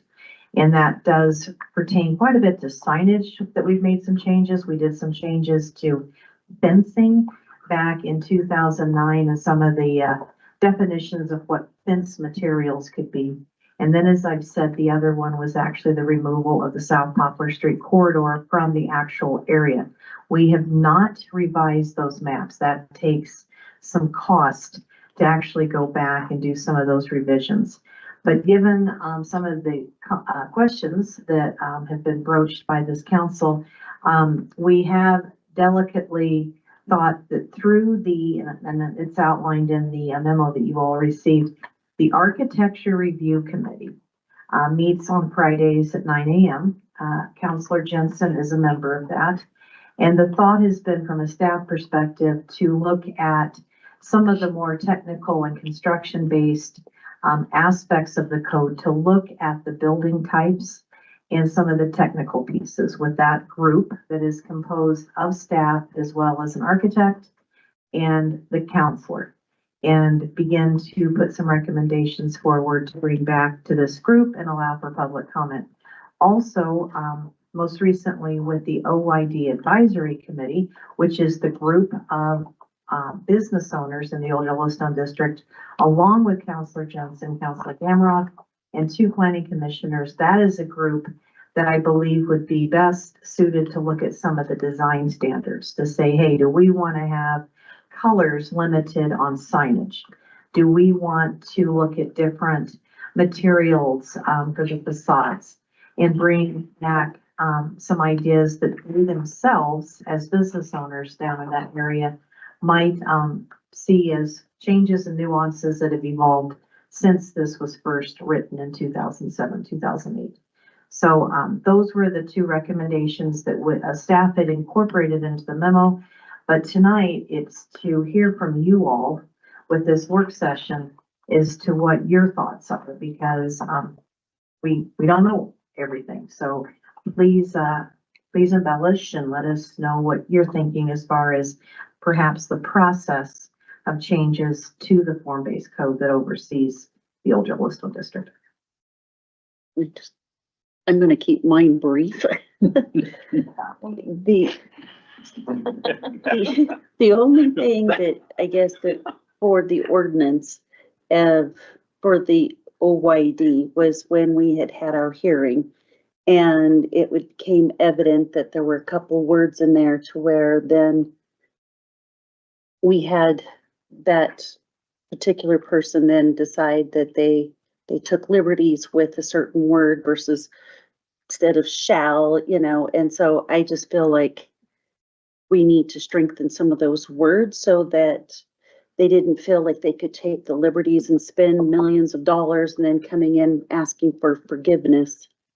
The scenario, building materials have changed, so that's great, but I just think that some of those words need to be strengthened. And I'm gonna let Amber and Kyle have the. Counselor Pollock. Thank you. So I think that the 2 committees that you identified are obvious choices, and obviously major stakeholders are very familiar with the code as it stands. And so I'm totally in support of that. I think a question that I'm trying to answer through this process, and would hope that you can kind of guide me to which part in the process you're envisioning this landing in. I'm really trying to get a sense. I have been informed over my years on council of a number of projects that could have been, might have been, wish we could have done in that area that came up against barriers, and for whatever reason were scrapped, potentially before they even came, before any of these boards. So sort of that opportunity cost. And I think that there's the whole vision behind this is to make it exciting and friendly for development, and to build this area out in the way that it's sort of laid out in the plan. And so I'm wondering if there's a way that we can answer that question. What were the stumbling blocks or the barriers? And are those things, are they minor things that can be attended to easily in the code as it stands? Are they major considerations that we're really losing out on development because of XYZ is in there, and maybe it needs a more significant review? And so I'm wondering, to me, that information comes from perhaps developers who didn't develop anything in there, not developers who did, right? And so I'm wondering how can we get the answers to that question? You know, why didn't you? Was it related to the code? Was it not related to the code? You know, where did that project fall apart? You know, maybe it was nothing to do with the code. Maybe it was financing or, you know, something totally unrelated. But I want to make sure that there's room for that perspective in the review of this, because if we don't ask the people who didn't develop there why, then I feel like we're missing a big piece of potential information that could help us form whatever future version of the code exists to make sure that, you know, we have attended to any potential barriers that maybe don't need to exist, that, you know, could further support development in the area. I don't know if it's a question. I think my question is, do you think the current process as you've proposed it provides a mechanism for that, or would you recommend an auxiliary mechanism, or how do you think maybe that piece would fit into the process you foresee? Mr. Mayor, councilors, I do believe if we're gonna embark upon this, there will be ample opportunity for public input. Am I aware of projects that have not been successful or ones that, I don't want to say, there have been projects that have not developed in the old Yellowstone district that we have reviewed as an ARC review because the land use or the use itself was prohibited as one of the prohibited uses that's outlined in the code. And that might have been one of the reasons was that it's on a prohibited use list. We were very careful to allow grandfathered uses, but we also did identify, and that was done with the public input of the 18 months on the uses that would not be allowed to happen. Transportation depots was one we turned down back in about 2009 for a bus depot down there. We have had requests for extra automotive businesses. That one was turned down. Of the 107 businesses in the area back in 2008, at the time, there were 23 of them that were already automotive based. And so we were trying to diversify land use. So some of those proposals were not entertained by the architecture review committee because the land use right off the top did not meet the requirements of the code. But those would probably be the ones that jump out. There was interest, one of the business uses that was proposed were additional billboards in that area.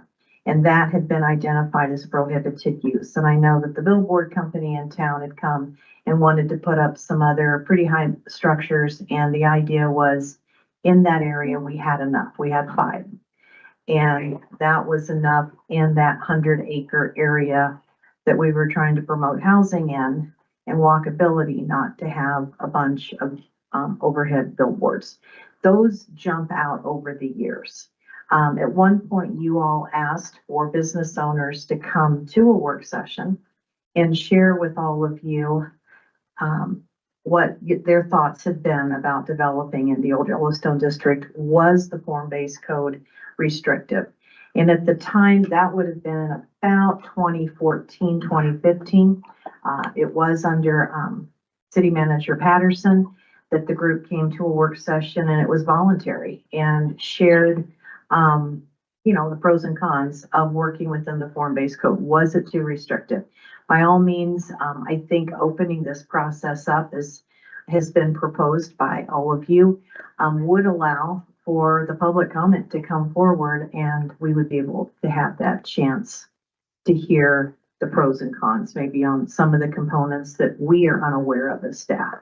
So that's a long answer, That's a long question. but I'm going back in time on projects that, yes, never were, that weren't developed. And that's what I would offer. Thank you. Yeah, and I think that, I mean, I think that there's a real chance that there are projects that never made it past the you know, it ended up on the cutting room floor because you got an idea, there's a plot of land, it's available, cool. You start to prepare a business plan, you start to work with investors and, you know, early stage stuff.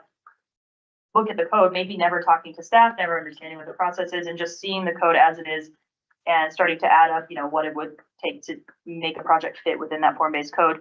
And so I think that there's potential that maybe has been unrealized, that we just are never aware of because the project never got far enough to even purchase a plot of land and work with investors or anything like that. And so to me, that's the tricky part. And to me, that question is probably like developers, realtors might have some of those specific cases where that maybe happened and they never even submitted a proposal because they just couldn't pencil it before that point. And so for me, and I would personally like to see some, whether that's just, you know, I think city staff knows most of the developers in town, whether that's just a quick phone call to those folks or, you know, to get a lay of the land or if there's a more formal setting, I'm not sure, but to me, I would see that as like a separate question than just general public comment about the process and would rather see that happen before we get a proposal from staff so that we don't end up in a situation where the proposal from staff is disagreeing with what we're hearing from a developer community. I'd rather see those things sort of come to us, having taken into account both that input and the input from the committees before the recommendation is made.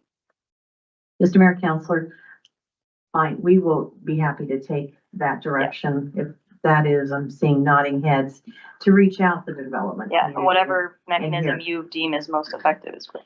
Okay, I, you know, obviously with design standards, there are costs. I mean, this is the only place in town, that really, has had that requirement. PUDs, as, our city planner, Craig Collins, has pointed out, is another area. We have been whittling away at those with your assistance. But design standards can obviously add cost to projects as we look at really the look.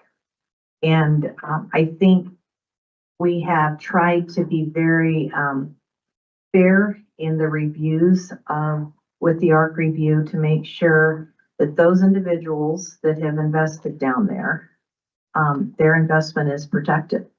And because they have followed the look of trying to make this a redevelopment area that, you know, started truly at $1 a square foot when we did the initial research back in 2000 to make it an urban renewal area. And then in 2016, when we did the reval on what the average square foot cost was, we were at $10.30 at that time in 2016. And we know now land cost is even higher than that. But again, to have jumped from $1.50 to $1 up to the 10.20 a square foot was significant because of the investment. People were moving from straight warehouses to truly creating the mixed use livability, multi-use of even metal buildings that still exist down there. So I do think we'd be happy to do that if that is council's wish. Just one more follow-up. I think, you know, it could be that that's what we hear. It's like, well, we can't work within design standards. And in that case, it's probably like, well, that's probably not a concession that we're looking to make in that area. Like, well, throw them all out then, right? But maybe it was something more minor than that, where it's like, and then it's like, okay, well, actually, we could probably accomplish both things. We could probably preserve the look and cut this one thing that reduces, you know, whatever cost it might be. And so, you know, I think that having that information would allow us to then determine, like, you know, how do we balance it and retain the initial concept for how the land is used and how the design looks, and make sure that projects can be feasible. And so to me, like, you know, I'm not saying if they all come back and say, well, just get rid of all the design standards and then we'll develop there. I'm not saying like, oh yeah, that's definitely what we should do. But I think that then we would have something to weigh against. Mr. Mayor, Counselor, and I do believe this body did ask the property owners that came forward, should we get rid of them? Yeah. And at the time, as I indicated in 2014, 15, the consensus was no. But you know, with the metal buildings that have been down there were some fabricators that really were looking eyeballing some of these metal buildings as great ways to set up fabrication. That's again non-allowable use. We did not want the sounds, I say we, the neighborhood did not want to hear, the equipment running all evening long in some of these abandoned warehouses, and it looked again at ways to refabricate those and, do a different use down there. But you all did ask that question. Councilor Gamble. Thank you, Mayor. Dovetail off of Councilor Pollak's remarks. I love the idea of opening up like a work session or, you know, maybe once a year, every other year, however frequently you feel like is, doable. But I would love to hear from folks about, you know, what sort of considerations, if any, should be in regards to the code. I agree that we shouldn't just be willing to throw out all the design standards, because obviously it's important for our community that we preserve some semblance of the character and culture down there. But that's one of the things I feel like I've been begging for a while now, is for developers and people to approach us and make asks of us about how we can be a better partner in development, and what's some of the, you know, erroneous or unnecessary red tape that is holding them up from making significant investments in areas like Old Yellowstone District. And so I would love to make that more of a regularly occurring thing. You know, just have kind of an open town hall, come speak to us about this thing, and whether it's part of a formal revision process for the farm-based code or not. I think it's important to get that feedback. I was thankful to get a presentation from Lindsay Grant here at the Lyric at our Rotary Club meeting this week. I don't believe she's in the OID or the DDA, but they're obviously in the middle of a capital campaign to renovate this space into a performing arts venue, and the conceptual drawings are gorgeous, and I think very much in line with what people want to see in regards to character and culture downtown. So I'm always excited to see folks voluntarily kind of making those decisions as they consider investment. I don't think this needs to be formalized in the OID form-based code, but I would like to know if we've considered any change in process for people looking to develop downtown in regards. So the most recent controversy we had was in regards to the Yellowstone apartments. And I guess for me, I'm confused how they got 6 months into the project and they still had not landed on exactly what building type they were aiming for. Because when I read the form-based code, it seemed like the zones was very important. The building types within those zones were like crucial factors in what a proposed development would look like. And so I don't know if we can change like internal processes. Like, I think people need to identify exactly what building type and in which zone that building type is going to go into before they invest any amount of money. Like, to me, that's confusing how that was not solidified from the get-go. And so I don't know if you have any feedback in that regard.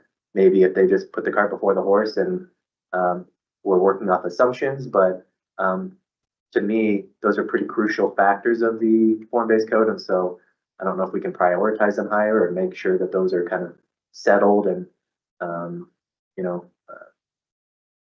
solidified before any significant movement is made on those developments. But be curious if you have any feedback on that, because unless I'm misremembering or, you know, misinterpreting the situation, that seemed to be the crux, was like building type was the main hang up in regards to this latest development. So curious to your thoughts on that. Mr. Mayor, Councilor, a couple things. The Lyric is in the Old Yellowstone District, so we have met with them previously on some of the other design concepts that they've come forward. So that will ultimately come before the ARC review when they finally settle on a final design. And you are absolutely right. Their concepts are stunning, but that will eventually make it to the ARC review. As far as your second question about that particular development, politically, staff did not have a chance to really testify about what had transpired with the initial and early stages of the building type identification. Again, we're working with that developer on another project now, and that has been identified very early on building type. So that will not happen again with that particular developer. And that's my political correctness. Appreciate it. Good job. Jenna, Hi, you were there. yes, thank you. I have a lot, I can't keep track of everything that was doing this. I was trying to make some little notes here, but, I like the way the code is.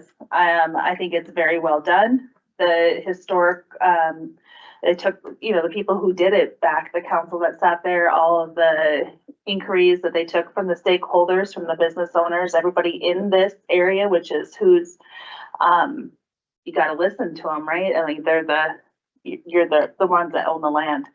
So you have to listen to their feedback. I like the thoughtfulness that went into the way that this code is and how meticulous it is on the different ways that they have set up the code from the past. And this is from, when was it established? You said 27, 20, Code 2008. 2008, 7, 8. I remember when that was happening and all of very little of it, but I remember that it was a big deal and that they listened to a lot of it and it took a long time to do it, like 18 months, right? There was a lot of thought. It's nothing, I don't think that it's up to us to just go in and say, nah, we can just let, whoever come and do a building that goes against exactly what those design standards are. There's a lot of people that have buy-in down there. They agreed to it. And I think it looks beautiful. It keeps the riffraff out. It keeps other things from happening and getting built down there that they don't want, because they made that a standard in that development. They don't want neon signs that are flashing and, sticking up above like a billboard. But no, that's not what that area is for. It's for walkability, livability, and yes, bring in new businesses, but those businesses lack communication when they come in. They don't get it. They know that they have a OYD board form code that they need to adhere to. Some things do get lost in translation, but it's not on the architect's review committee. They get back and forth. Their communication goes back and forth with those builders. So if there's something that's lost in there, then they're not listening to the feedback that's coming. All of the he said, she said stuff that was happening before down there too is some of it is I'm trying to say that the architectural building thing are very workable. If people have a plan, they want it to develop down there. They want them to come to them and ask questions before they spend millions and thousands of dollars on whatever their vision is. They are there and they will help you. But a lot of people turn in sketches that are hand-drawn or willy-nilly, and that's not what the ARC board is asking for. So when they set up clear expectations and they aren't delivered, then that's what happens, is you get a building plan that they can't decide what kind of building it is, or, we try to work with them. And so there is opportunity there. The code, I like it. I don't want to change what has historically already been set in stone by council and by everybody else that completely, but a lot of time and effort. I don't want to redo what they've already done on any of it. And I don't think that's what it's for. I like the process. If they have a complaint or they don't like the way it does, then it goes to the appeals. I like the way it's all set up. You guys handled the situation when that last one came up. So it's not prohibiting the people from moving in, but it'll bring them in and they just need to listen to the rules essentially ahead of time, before, after. That's what I am. I like it. And I'm not changing it. I would assume that you would get that vote after the committees came and made their decisions. That's actually, if I understand this right, you aren't asking us to change the code at all. But if there are any changes that do need to be made based on the Architectural Review Committee and say again? The Advisory Committee, yes, trying to get the words right. But basically, you've got two committees down there, the Advisory Committee and the Review Committee. And you're wanting to know if it's okay if the two of them come up,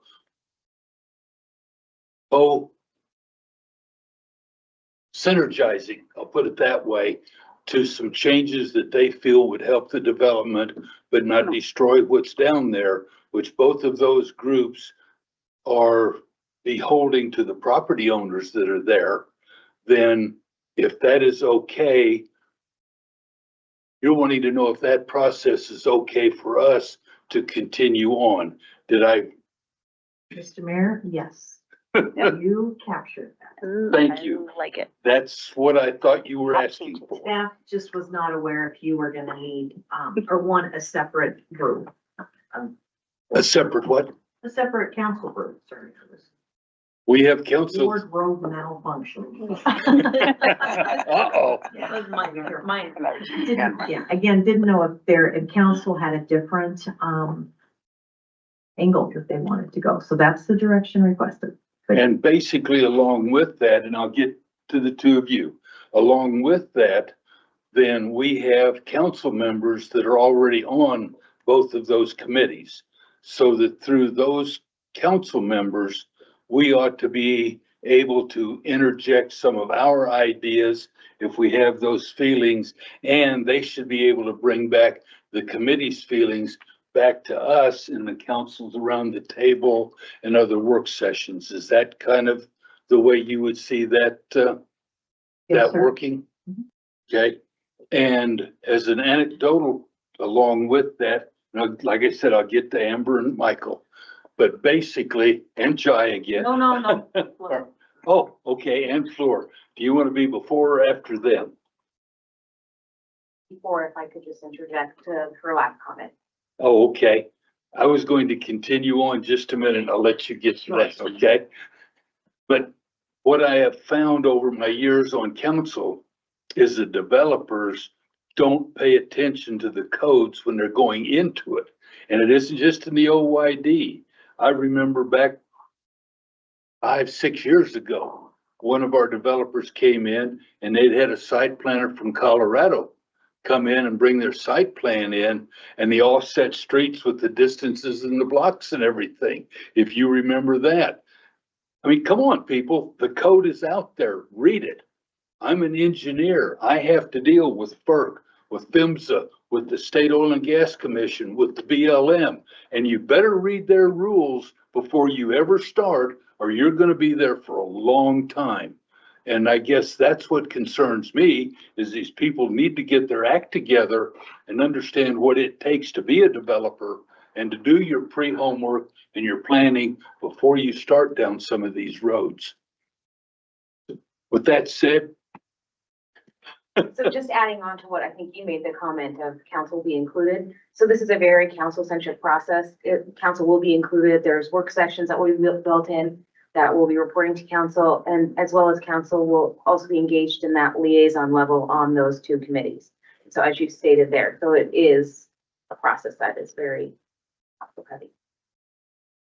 Very good. I was trying to summarize where I thought we were headed. Choose. Go ahead. Flip a coin to see who wants to go next. I'm ready. Yeah, I'm ready. All I would add in response to what Jenna said is, I think it's perfectly reasonable and normal to want to review something that was established in 2008. Our community has changed. Building has changed. Practices has changed. We've seen some development there, so maybe some of our hopes and dreams for that area have changed. I think that that is a natural evolution, and so I don't totally know where like the angst around that consideration is coming from. Like, to me, it's where nobody's asking to like get rid of the code. Nobody's asking to get rid of the design standards. It's an evaluation. It's a review. It's a check-in to see, is this serving us? Has it, where does it go from here? Right? Like, if it just sits there and becomes stale and stagnant and has not been revisited to be responsive to the community's needs, I don't think that's serving the vision for the area in the first place, right? I think the whole vision for that area is for it to evolve and grow and be dynamic, right? So I think that having a process that reflects that is a reasonable request. I will also say that it's not, I don't think we should think of this process as a response to one specific incident that happened. I think it's a much broader sort of consideration, and we should take it holistically. I don't think it's a response to one specific incident. I think that I myself have heard, not from one developer, but multiple developers, that they have had difficulty developing there, and they've had an easier time in Cheyenne I never want to hear that a developer is having an easier time developing in Cheyenne than here. That's like my worst nightmare. Like, I don't want to hear that. I want it here. I want that development here. I want to capture as much of that as we can for the benefit of the community. So to me, like that concerns all of us. Like, we've got to get to the bottom of that, figure out what it is. It's probably nothing dramatic if I had to guess, right? It's probably, you know, whatever it is, but that's not just a one thing I've heard one time from one developer who's irritated because they couldn't get the thing done that they wanted to do. It's enough to me that it's worth broader consideration. And lastly, I'll say, now I do have some concern that, you know, council will be reflected fairly, because Jenna has taken a position and she's our representative on both of those boards, saying that it's perfect the way it is and she's not fair to changing it. So to me, if that's our liaison, I respect that position, but that doesn't feel like a good liaison position for me. So now I don't know what the best sort of process would be. So I was defending the, my say something. Well, So first of all, hang on a minute. maybe. Hang on. Councillor Bond wanted to say something. I just want to say, I'm gonna lose my train of thought. I would second the idea of if as a part of the review process, if we could invite and kind of somehow open forum the, you know, some of the developers and business owners in the OYD to hear directly from them. I would be interested. I wasn't on the council in 2014, so that would be educational and insightful, I think, for me to hear directly from them. And I think, you know, we've said that throughout this document that we want that these processes and these documents to reflect their input as well. So that would be helpful for me to hear directly from those folks, if we can do that as part of the process. So, Councillor Jensen. Okay, well, I just wanted to say, so I'm just, with the code, with the form-based code, I'm just asking that it be respectful, like to all the people and the historic and the time that had went into making that form-based code. I'm not saying I'm objecting to new businesses coming in there, because that's exactly, I mean, we got that living place and all of that in there. But I'm saying they put so much time and effort into putting that code and the insights from the stakeholders and the landowners and the business owners and, you know, all the other developers that are down there, that they all together made that code for a reason. I'm not saying that it needs to, that we can't allow innovation in there. People are putting breweries and apartment buildings and repurposing old produce stations that were sided with sheet metal. So I'm not against the development in there. I'm just saying that needs to be respected, why that code and how that code was developed historically, and from that and how it got to where we are today, and the development and how beautiful it is down there. I don't want, and the code doesn't want, and I don't think the city wants anything that is gonna not fit what they've already started in the beautiful brick buildings that are down there. That's where I'm coming from when I say the historical aspects of how that code, or how the whole Yellowstone was developed, and the whole thought behind the whole process of how they wanted to go. I'm not saying we don't want anybody to think outside the box, because that's the opposite. That's not what I was saying. So sorry. I didn't think you were saying that. I think you're saying it doesn't need to be reviewed because it's good, how it is. No, there can be some like small things when they come, I was talking about the process of it, like that last one, even though it's just that one, they can still come and review. There's a way to review it, the process of it. Like what we did, they all came to the appeals board. Yeah, it was not a review of the code. No, but there's certain aspects of it that should be historically accepted, but they can be amended, but not something that's gonna ruin the roots of the intentions of it. Yeah, I is what don't I'm think saying. anybody's suggesting we should ruin Right. the roots of the intention. Good. And I guess I misunderstood. because I think we're done with this discussion. The other thing we have to remember as Sorry. well is that liaisons to these committees, regardless of your personal feelings anyway, you have to represent the wishes of the council on them, and you have to represent the wishes of the board that you're on back to us, regardless of personal opinions. And, you know, you all have seen me being the lone wolf, so to speak, on issues. But when it comes up to articles for the newspaper or for other places, we have to speak as the council decided to do and make darn sure that in all of these statements that we reflect the wishes of the council and make very clear that this is council, may not be mine, but this is the council and this is where we're going. And so that's one thing too, that early on I learned on council, that you can't always express your wishes as council wishes. So that's just for all of us to remember as we go forward. So are we all in favor of going ahead with the process that was shown in our memo? And then I would also hope along with that, I know Councillor Bond was wanting developers to come before us, but again, in this process, I would hope the developers have already come to those two committees before it ever shows up here.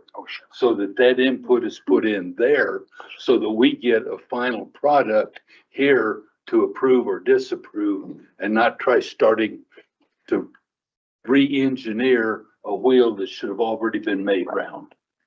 Is that reasonable expectation from council standpoint? Does that give you your direction? Mr. Mayor, I would ask, we will reach out to the development community. If you all confidentially want to share some names with us, that is warranted too. So. Absolutely. I would expect that is And we like will some do that that Councillor outreach. Pollock Yep. brought up, is she could give those names to you, or It'd be helpful for truly. Councillor Engelbretson might have somebody. So those are the, I'm sorry, Vice Mayor. But yes, I would hope that process would happen before it ever gets here. Everybody okay with that? Okay. Very good. Council goal, lease and funding agreement, checklist. Acting city manager. Toronto members of council. So this is, as it states, a council goal. This was established as part of the sustainability goal. Within that goal, we wanted to focus on our public and private collaborations. And so staff recommended as one of the tasks that we look at all of our agreements with those private collaborators, I'll say. And so two avenues we have with those are often our lease agreements and then our funding agreements. So the funding agreements, I'm talking about like the 1 cent agreements we have with the nonprofits that we fund. And then lease agreements anywhere from the baseball field, soccer complex, senior center, any of those leases that we have.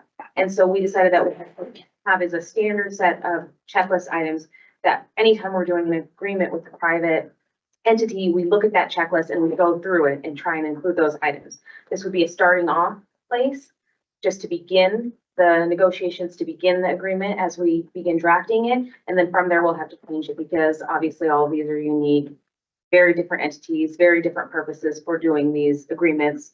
And so as you can see, what we provided is our starting off, just beginning checklist, which is included for you. So some of the items that were included in the lease agreement checklist are aspects such as premise description, financials, rates and fees, the maintenance responsibilities, going over who is supposed to do what and for what amounts, the assignment and subleasing conditions and compliance with laws and regulations.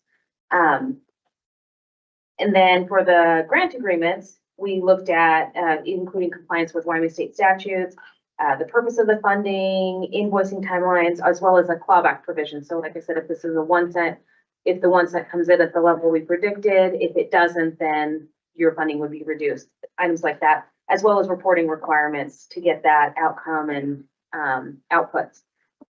And so, like I said, this is just our basic, just wanted to inform council, this is where we're at. This is where we'd like to use this to begin all of our negotiations, and obviously all of those contracts then come to council for formal consideration at a council meeting.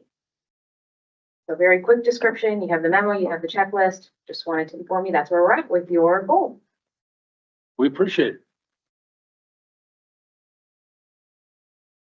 I guess the next would be agenda review. I actually don't have very much for agenda review. I think it's pretty standard. You'll see the budget amendment come through and several other items, but nothing, no. So. Very good. To bring up. Well, Mr. City Attorney, I'm not gonna let you off. Do you have any words of wisdom for council? Your Honor, I think anything that I would say would be anticlimactic at this point. Never, Never. Okay, we have this. Very good. So, we're- Can I ask before we move on from that item? Which item? Agenda review. oh, okay. Yes, I'm sorry. You're all right, thank you. Just, future agenda items, I believe it is, yeah, no, I'm not seeing it. Where exactly, we had discussed potentially, conditional use permit from the county for the prison project. I thought that was somewhere on our agenda. Oh, yeah, I see it. It's on, the back to the future agenda item regarding conditional use permit. So if you didn't see the news, the last week county commissioners had made the decision to remove conditional use permit as a feature of the MR1 zoning in that school section area. And so I don't believe that will be a necessity for us to dig into in the future, at least as things sit right now. But I do think there is still interest from a lot of the folks involved with Casper Mountain Prevention or Preservation Alliance and some of the folks that were opposed to that project to still put a weight limit on that road. And so I guess I would just maybe ask that we amend that from discussion about conditional use permit and the county, since that's kind of irrelevant at this point, to just maybe a discussion about a potential weight limit on Cook Road.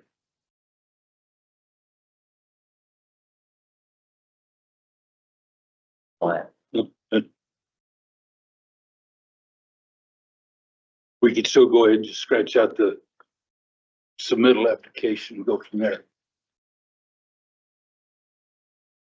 And I'm gonna butt in, so that's on the agenda review. I'm gonna butt in onto that particular comment as well, is that right now we have a bunch, and I mean a bunch of very heavy traffic using about the first 200 yards of Country Club Road headed from Outer Drive towards the Country Club.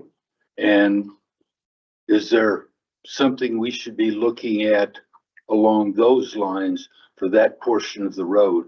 Because they're coming out of there with, I think they're triple axle belly dump trailers coming from the old McMurray mine that has now been reopened back behind the Country Club. And they're coming out to Outer Drive and then heading up around Outer Drive towards the west side. So not only are they tearing up that road, they are creating a traffic hazard on Outer Drive because they come out there, they get into traffic with a fully loaded one of those trucks. They're lucky if they're doing 35 going up that grade, and that is causing a severe traffic hazard on Outer Drive. So I wanted to piggyback that onto your. I'm totally open to broadening. Is that? So, Hauling gravel, do what? hauling gravel. Yes. Yep. It was an old McMurray mine that I don't know for sure who has reopened it, but yes, they're back mining back south of the Country Club. Sure, we can definitely add that to that item. Okay. So anyhow, thank you for bringing that up, Kyle, but I had that written down as well. Now we will get back to everybody else's around the table, but I thought that was a good segue. Eeny, meeny, miny, mo. I'm gonna start with Counselor Pacheco and go that way. Oh, that's a new one. The only thing that I Yeah. have, there was an Oil City, article that came out about the MRG, and with Southwest and, I normally don't comment on Delta. Facebook a whole lot. Delta. Excuse me, Delta, no, not Southwest, excuse me. Skywest. SkyWest, thank you. I knew there was a west in there somewhere. I normally don't comment on Facebook posts, but, there were a lot of, people that were, upset and a lot of information that was going out there saying, oh, this and this and this. And can't believe this. And, you know, I thought the city and the county commission were supporting it. So I did respond to one trying to be, you know, this was a very complicated thing that happened and took place. The county and the city were very much behind this, but I was very frank and very honest that it was the board that made the ultimate decision. And so I was very honest with that. I was, as you probably know, I was very straightforward with the two members from the airport board when they came in here to talk. And so again, I'm still very frustrated with the process. I'm going to go on record again saying that. Very frustrated with how it went down with all those things. And I sure hope that those that are frustrated with what happened can voice that to the board at the airport and have that conversation and not the city council or the commission, because that is was not our choice to do that. So I'm on record for saying that. That's all I have. Councilor Jensen. All right, not a whole lot happening. I think I don't have anything other than, sorry I got passionate about the old Yellowstone district. Means a lot to me down there, and so if my personal views got in the way, I apologize.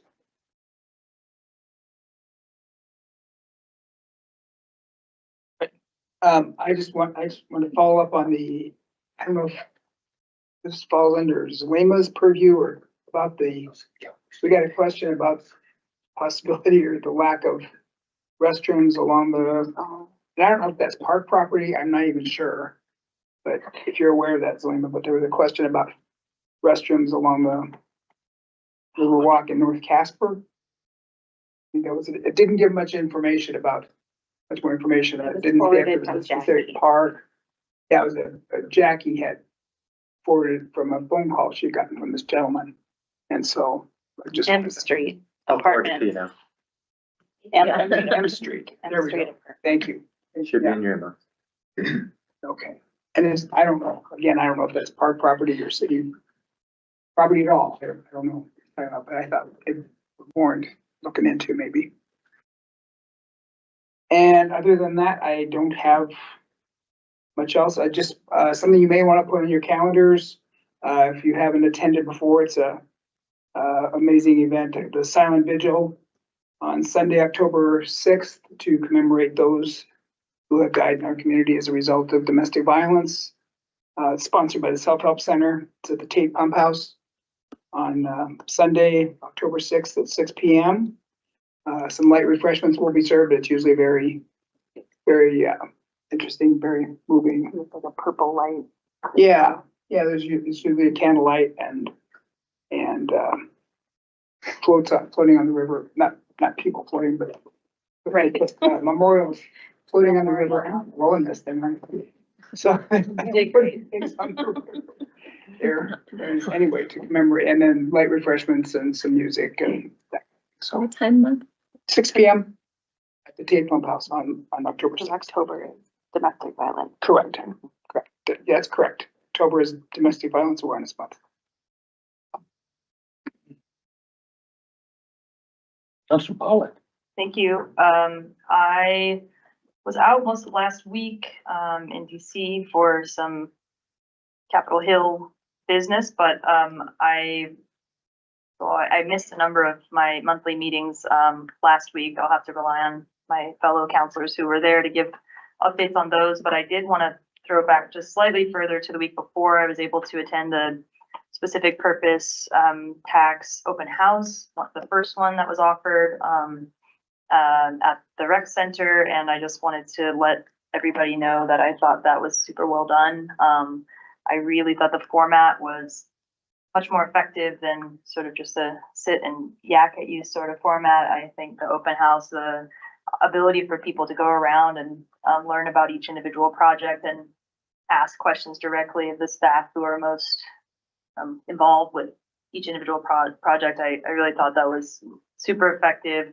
And I hope that if folks agree, I hope that, you know, I feel like that's maybe a model that we could use more often for more things, because I just really thought that the conversations I heard that were happening between staff and citizens just seemed really beneficial and for the most part positive. I think that many people came with an open mind about the projects and an interest in gathering more information, a genuine interest in gathering more information. So I felt like that was really well done. I wasn't able to go to the second one, but hopefully it was all similarly successful. Anyway, just thought it was a great way to get information out to citizens and get people face to face with sort of the human element of what happens at the city. So really great work to everybody who was there and everybody who helped put it together. And I think that may be all I have since I did miss those meetings, and I don't have anything this week. So I think I'll leave my updated up. Very good. Councilor Sutherland. I think the only thing I have is just from the LGBTQ advisory meeting last week. We welcomed some new members, and the, two main topics of discussion oriented around presentation to council. They're preparing, the committee's preparing on October 8th, so we'll hear from them then. And also the Human Rights Commission, Human Rights Council, Human Rights Committee. Campaign.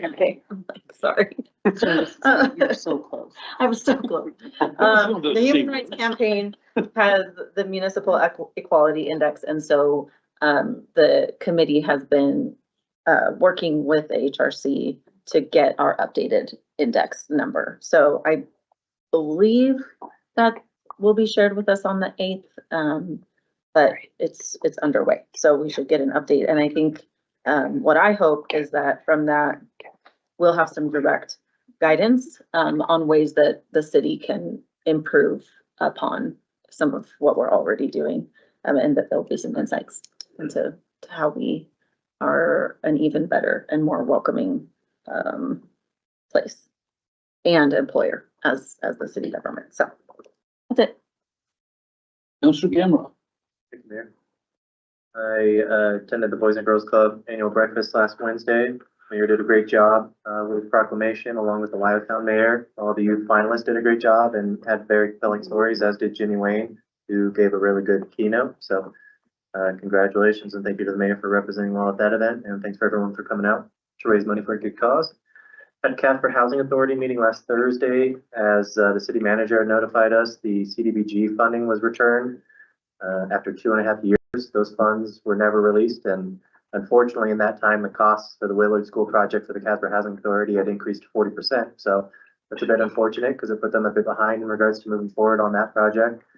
They are revising the HVAC system, but it sounds like they're going to cut back on painting the outside of the building, and they're exploring some other areas to cut costs to keep that project in budget. It's about a $6 million project overall. So, going to have to get creative in the way to pare down. 40% increase is a big lift. So some of those things might have to be pushed out to a later date if they're going to be ending up getting done at all. I was disappointed to see that after only a day or two after our conversation last week in regards to Buckboard and other parks in the city, one of the neighbors next to Buckboard Park, it looks like they just sent it to me, but shared pictures of tire tracks throughout the park. Apparently a group of kids went joyriding through Buckboard and did burnouts all through the grass and stuff. So I just want to keep that park on our radar. And I don't remember exactly where we landed with that in regards to, I know we talked about significant improvements would need to be waiting for our capital budget discussion, but I can't remember where we landed with potentially increased lighting or something like that. So I guess I would just, I want to make sure that doesn't fall off our radar. If there's a grant opportunity that comes up or something that we could at least get some lighting in the area. I know that neighborhood is really open for some help. Again, the timing is just coincidental, but it's a bummer that right after we talked about Buckboard, 3 days later, group of kids are in there, spinning around in the park, and super dangerous. It butts right up against homes and stuff. So, yeah, just a bummer that I heard that. Other than that, I will be in Florida for Disney World all next week. I'm going to try to join Tuesday evening. We'll see if my girls let me get away with it. No. No. 1 week? No. We got a really good record going. I want to break my spirit.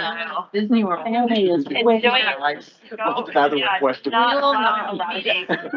And it's you- his birthday. He would come on your Only if birthday. he wears his. Don't, Birthday's the next day. I'll be very disappointed in you. Only if you wear. his Amanda? ears. Don't let him log in. Just hang up on him, okay? Happy birthday. We'll see how that goes. I will let my family know that, y'all had some feedback in that. I imagine they have some as well. I'm gonna help you save your marriage. I appreciate it, so. You know, they're in Eastern time, so they, all right, I'll sleep on it a couple more nights. I don't remember where I was going with that. There's something going on next, Youth Crisis Center is celebrating the 40th anniversary, I think, next Thursday, so. I won't be able to make it, but hopefully one of us will be able to make it. It is, from what I remember, a city-owned building on county land, I think it was. You know, Liz is getting me confused, like, maybe that's not quite the case, but City land. city land, okay, private building on Privately city owned land? building, yes. Okay, so it's not, a city asset necessarily, but, there is some relationship there. They provide a much needed service, they fill a gap in regards to transitional, placement for kids that are, struggling, so, hopefully someone can make that. Like I said, I will absolutely not be at that. I'll still dwell on the idea of attending virtually for council meeting, but, your feedback has been received. I appreciate it. That's all I got. Vice Mayor. I don't have anything this evening. Okay, basically, I attended the same Boys and Girls Club breakfast last Wednesday morning. I also attended their luncheon for their Hall of Fame, Alumni Hall of Fame induction on, that Thursday afternoon. Meeting about, some Stuckenhoff business on Thursday. Yeah, lunch with the city manager. The really fun part is Saturday night was the first home game for the new hockey team, the Warbirds here in town. And I was invited to drop the ceremonial puck. So that was fun and they are a lot better than some of the teams we've had in the past. I definitely look forward to going. So you hockey fans, and by the way, they won that opening game. Good. Granted it, do what? I think it was sold out. It was a sold out crowd. Wow. And it went to overtime, and 16 seconds into overtime, we put the biscuit in the basket and called it a night. So absolutely. So, Wow. what? Let's get it. In the basket. Oh, you haven't heard that? Oh, yeah. Never. Well, it looks like a biscuit Yeah. Right. and the goal is a basket and that's, I yeah. never heard. Makes sense. There you go. So anyhow, that was a fun evening and then, Monday evening, I attended the college and read a proclamation for their Gear Up program up at Casper College. That was last night. So, and, we do have, so you all will be aware of it, there is a retirement, open house. Is that a good term for it? An open house for one of our retiring police officers on Friday from 10 till noon. So that's all I have, and I appreciate you all being here.